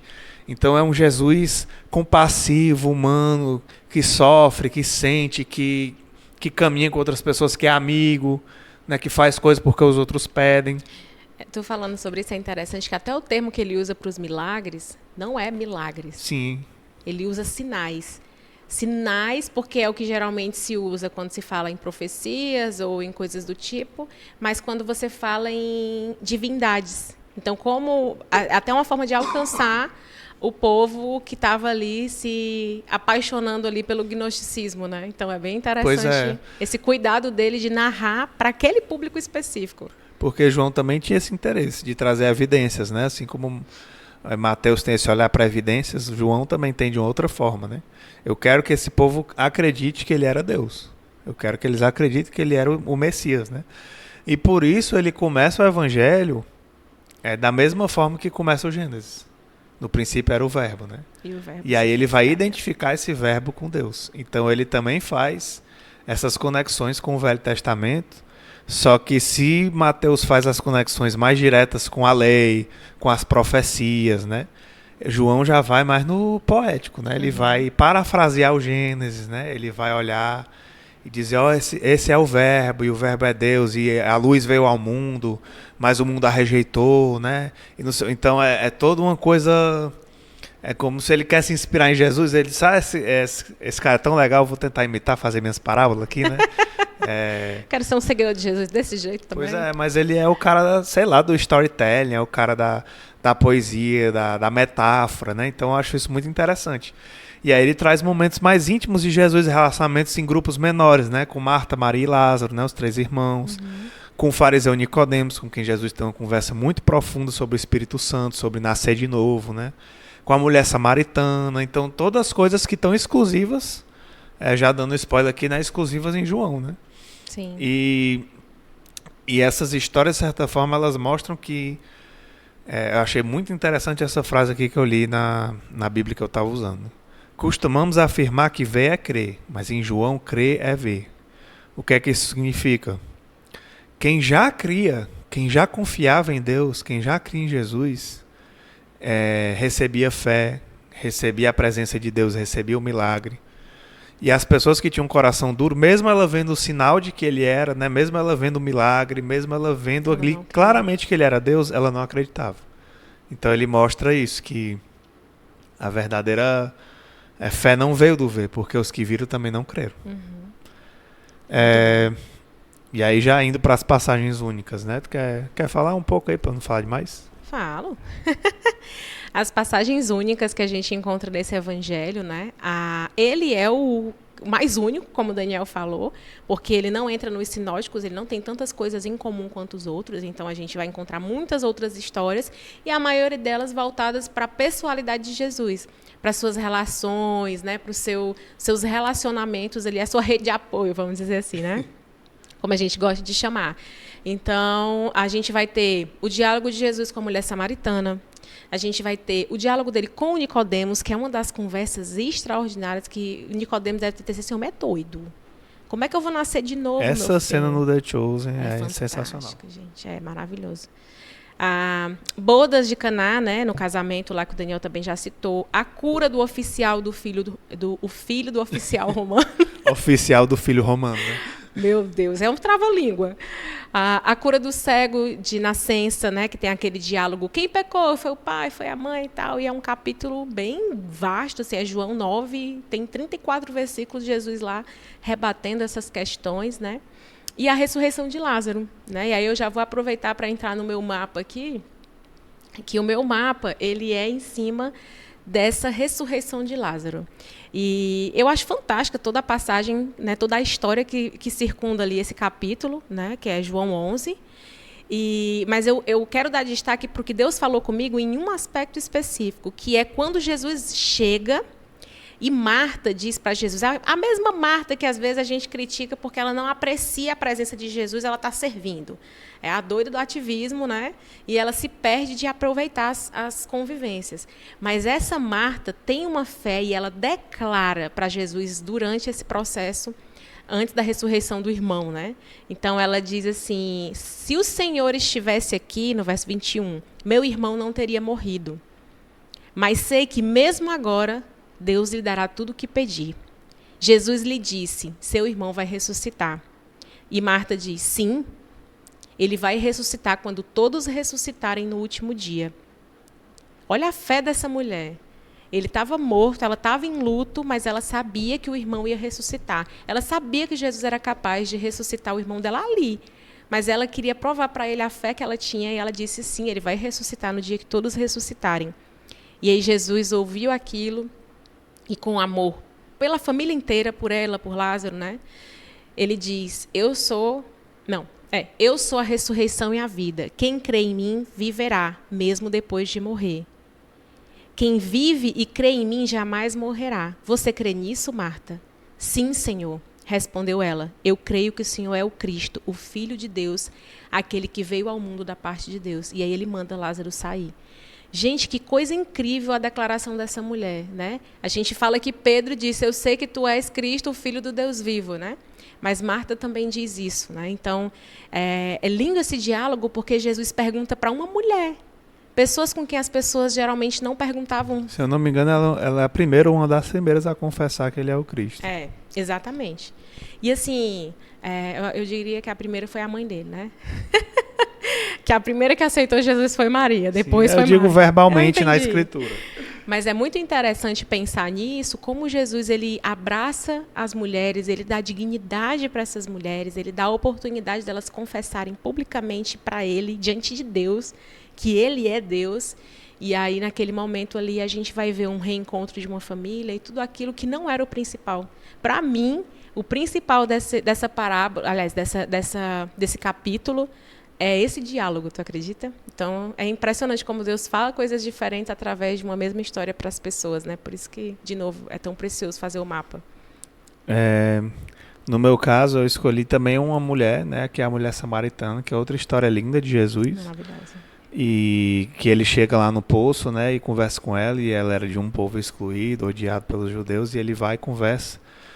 E se revela a ela, né? Ela que era uma mulher de não sei quantos casamentos, que vivia em pecado, que vivia totalmente distante de toda a lei lá do povo e da lei de Deus.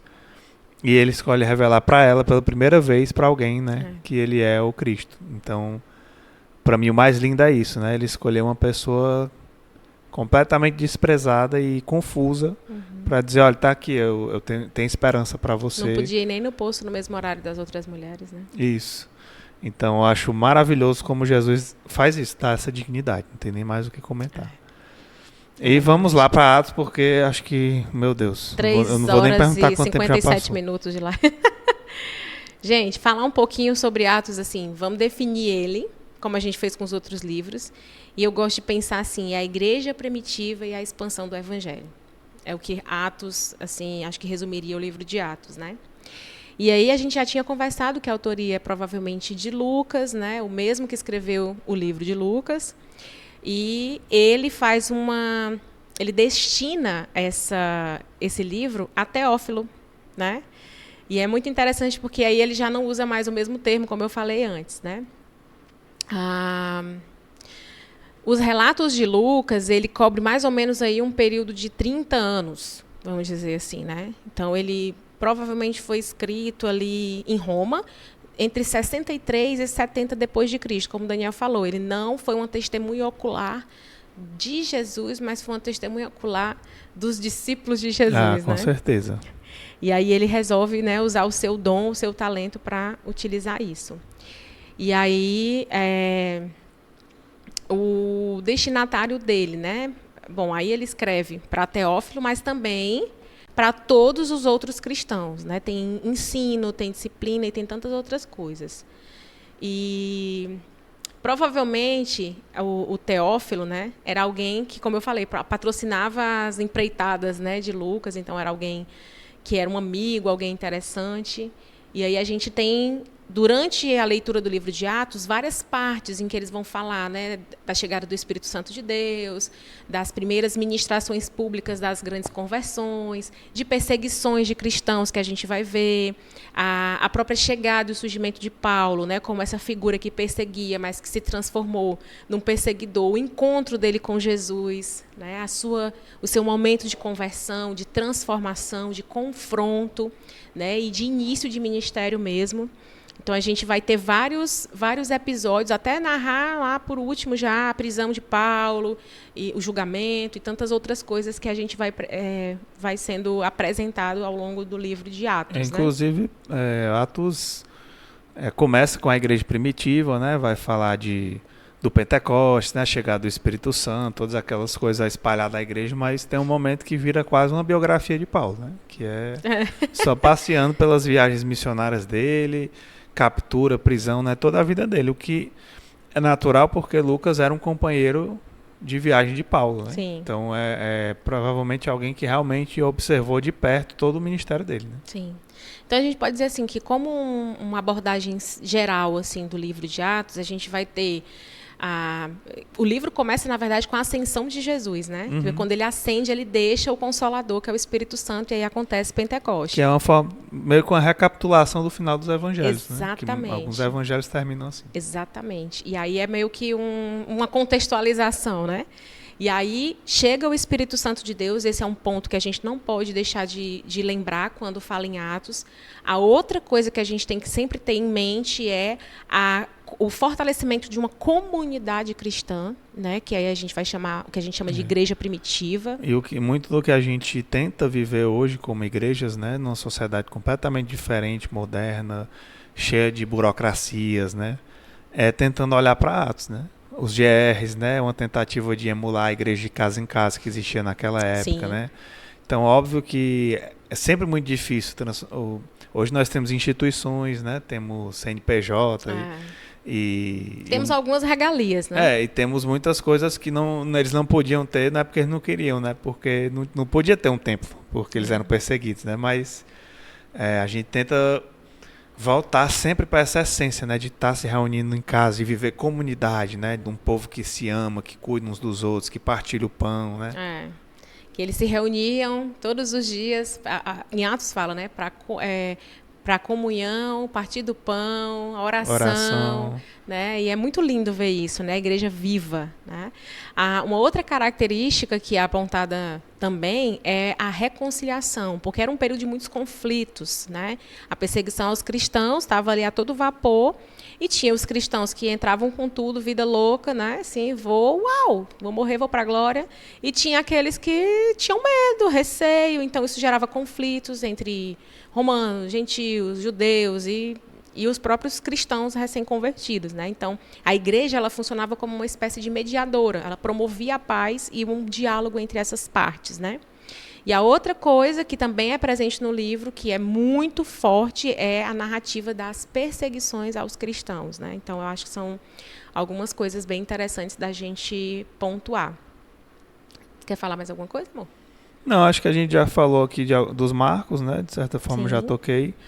Então, acho que a gente poderia ir para as passagens que nos marcam em Atos. Sim. Quer começar? Posso começar.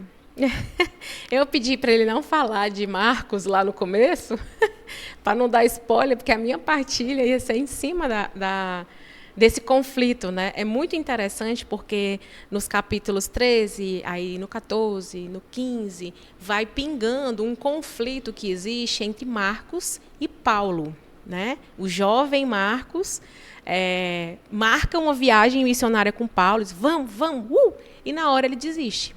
A Bíblia não fala o que aconteceu, mas ele desiste. E Paulo, colérico, né, Caxias, ficou injuriado com ele. E aí depois, né, Paulo e Barnabé, eles eram unidos, aliados, assim, eles estavam sempre... Eles eram até primos, né? Eu não lembro. Mas o ministério deles era junto. Segundo minhas fontes, eles eram primos. Né? Então tá. Mas é verdade mesmo. Tá bom. Mas aí o que acontece? Por causa de João Marcos, né, que chegam num outro capítulo, que é no capítulo 15, Barnabé quer levar Marcos para a missão. E Paulo diz, não vou levar. E aí Barnabé, eu vou levar, não vou levar. Enfim, no frigir dos ovos eles se resolvem lá e eles decidem cada um ir para um lado e Barnabé leva Marcos. Barnabé significa encorajador. Então Barnabé não desistiu de Marcos, né? E, por outro lado, o objetivo de Paulo era diferente, a forma dele conduzir o ministério era diferente, então ele não se encaixava nessa pessoa encorajadora. Ele precisava de pessoas com outro perfil com ele. E aí eu vejo a multiplicidade dos dons, das personalidades, como Deus usa todo mundo com as suas limitações para a glória dele, né? Para o avanço do seu evangelho. E é muito interessante que, no final da vidinha lá de Paulo, em 2 Timóteo 4:11, ele manda uma mensagem para Timóteo, né? Contando como é que estão sendo os seus dias na prisão e dizendo tudo. que todo mundo abandonou ele. Isso, ele diz que está sozinho, pede que mande um lençol, uns livros, umas coisas que ele não tem nada. E aí ele diz, só Lucas está comigo.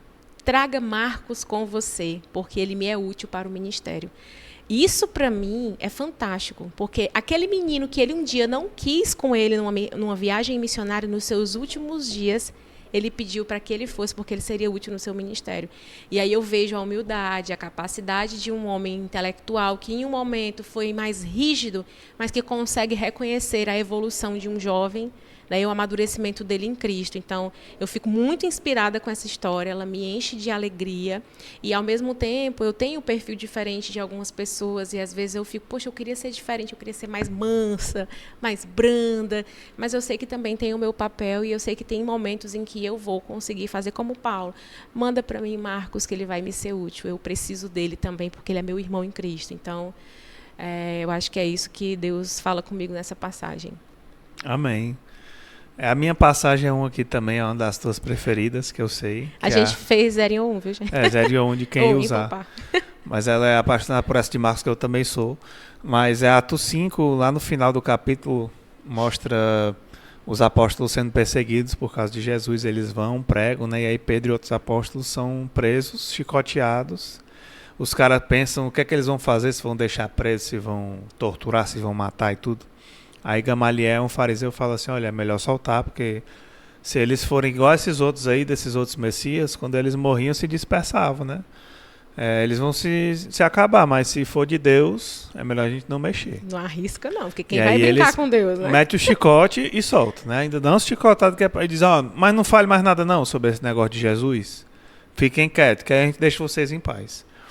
E aí, Atos 5:41 diz assim, quando os apóstolos saíram da reunião do conselho, estavam alegres, porque Deus os havia considerado dignos de sofrer humilhação pelo nome de Jesus. É muita loucura! E todos os dias continuavam a ensinar e anunciar que Jesus é o Cristo. Então é assim, não, eu parar, muito obrigado, meu Deus, porque me chicotearam. Pode vir, porque eu vou anunciar a tua verdade, né? Então isso é a atitude de quem realmente tem fé, de quem não teme, de quem sabe que está firmado na verdade, né? E mais para frente em Atos vai acontecer com Paulo, né? Ágabo chega para ele, o profeta, e diz, olha, vão te amarrar desse jeito aqui, ó, igual esse cinto aqui, e você não vai poder fazer nada. E aí ele diz, tá bom, mas eu vou assim mesmo. Eu não sei se era a loucura, a impetuosidade, ou se era o espírito, mas várias vezes o espírito impede. Provavelmente, né? Era a loucura e a impetuosidade do espírito. Né? Várias vezes o espírito impede ele de ir para os cantos, mas ele deixa, né? E Paulo vai corajosamente pregar. Então, Atos me mostra isso. É a coragem dos cristãos de pregar sobre qualquer circunstância, qualquer perseguição, que hoje nós, infelizmente, muitas vezes não temos. Ou quando pregamos é para satisfazer nosso ego, do jeito errado, para dizer que o outro está errado, e não por amor de Jesus, né? Então, a gente se avaliar para a gente ter essa mesma coragem. Né? Entender quais são as motivações dos nossos corações, né? Uma coisinha que quando tu fala dessa passagem, só para eu não deixar de falar, porque o Espírito está me cutucando, o fato de Pedro, que foi covardão, negou Jesus 3 vezes, frouxo, com medo de apanhar, morrer, não sei o que e tal. O cabo leva um molho de sola, que como a gente diz no Ceará, né, apanha e sai, né? Apanhei por Jesus. Acho assim que ele deu uma... Olha como Jesus restaura uma outra pessoa, né? Você olha para os personagens que verdadeiramente foram transformados por Jesus, é outra pessoa, é igual Moisés, é igual Paulo, né? Assim, pessoa eles, parece que não é a mesma, né? Não. Mas sempre teve lá a semente. E os irmãos Jesus, de hoje, você vê que a fisionomia da pessoa muda. Uhum. É outra pessoa. Você vê a essência de Cristo na pessoa. É a nova criatura, né? É uma nova criatura mesmo. Isso é muito precioso, né? Mas eu vou parar que senão eu falo mais umas 3 horas, gente. Bom, como a gente já está com 8 horas e 26 minutos de podcast, eu queria agradecer a você que assistiu a nossa live bíblica, né? Queria deixar uma indicação aqui. 2, na verdade, a gente falou aí da história de Marcos e de Timóteo, né? Tem um álbum chamado Amado Timóteo, que foi o que nos chamou a atenção para essa história de Marcos, né? Do Marco Teles, que é lindo, em que ele narra a própria carta de 2 Timóteo, ou é a primeira, não lembro, acho que é a 2 Timóteo. É as duas, ele narra as E duas. é muito lindo, ele conta a história assim num storytelling maravilhoso, e é muito inspirador para você se conectar com aquela vida que Paulo estava vivendo, né? E as agruras, né, que ele passou. E a outra é o nosso material dos Encontros de Paz, né, que a gente lançou em agosto, um material de evangelismo, todo baseado no Evangelho de João. A gente lendo aqui todas essas histórias únicas que tem, nós adaptamos 4 delas para ser usadas como evangelismo, né? Que é a mulher samaritana, o cego, Nicodemos e a mulher adúltera. Então, é um material muito bom para evangelizar e também para você se conectar com Deus. Então, deixar a indicação e agradeço a Deus, né, por esse momento, por a gente poder refletir sobre a palavra dele, sobre a vida de Jesus, sobre os seus apóstolos, né, e o ministério desses primeiros cristãos que nos inspiram, né, a ser pessoas corajosas, impetuosas como eles, que também quando caem a gente poder fazer como Pedro, né, e dizer: Senhor, me ajuda, me levanta, né. Então, quer dizer alguma coisa mais? Só agradecer pelo convite, né, pelo privilégio, é muito bom. Como é gostoso falar da palavra, assim. Eu passaria mais horas aqui conversando numa boa, de coração grato e assim, e apaixonada pela palavra de Deus. Então, eu sou muito grata por essas lives que nos dão a oportunidade de aprender mais, de ouvir, de praticar, enfim, que seja algo que alcance os corações de quem está assistindo, assim como tem alcançado o meu, né, como tem alcançado o seu. Então é isso, gente. Muito obrigada. Que Deus abençoe demais. Amém. Compartilhe a live com outras pessoas, né? Mesmo se ela não puder ver hoje, ela pode ver outro dia e ser edificado, porque esse material aqui serve para qualquer dia, qualquer horário. Verdade. E você poder aprender mais de Deus, né? Então compartilha aí, deixa o seu like aí se você está vendo aqui no YouTube, né? E é isso. Muito obrigado. Essa foi mais uma live bíblica aqui do IBC Cash. E até a próxima, se Deus quiser. Amém. Tchau, gente. Até mais.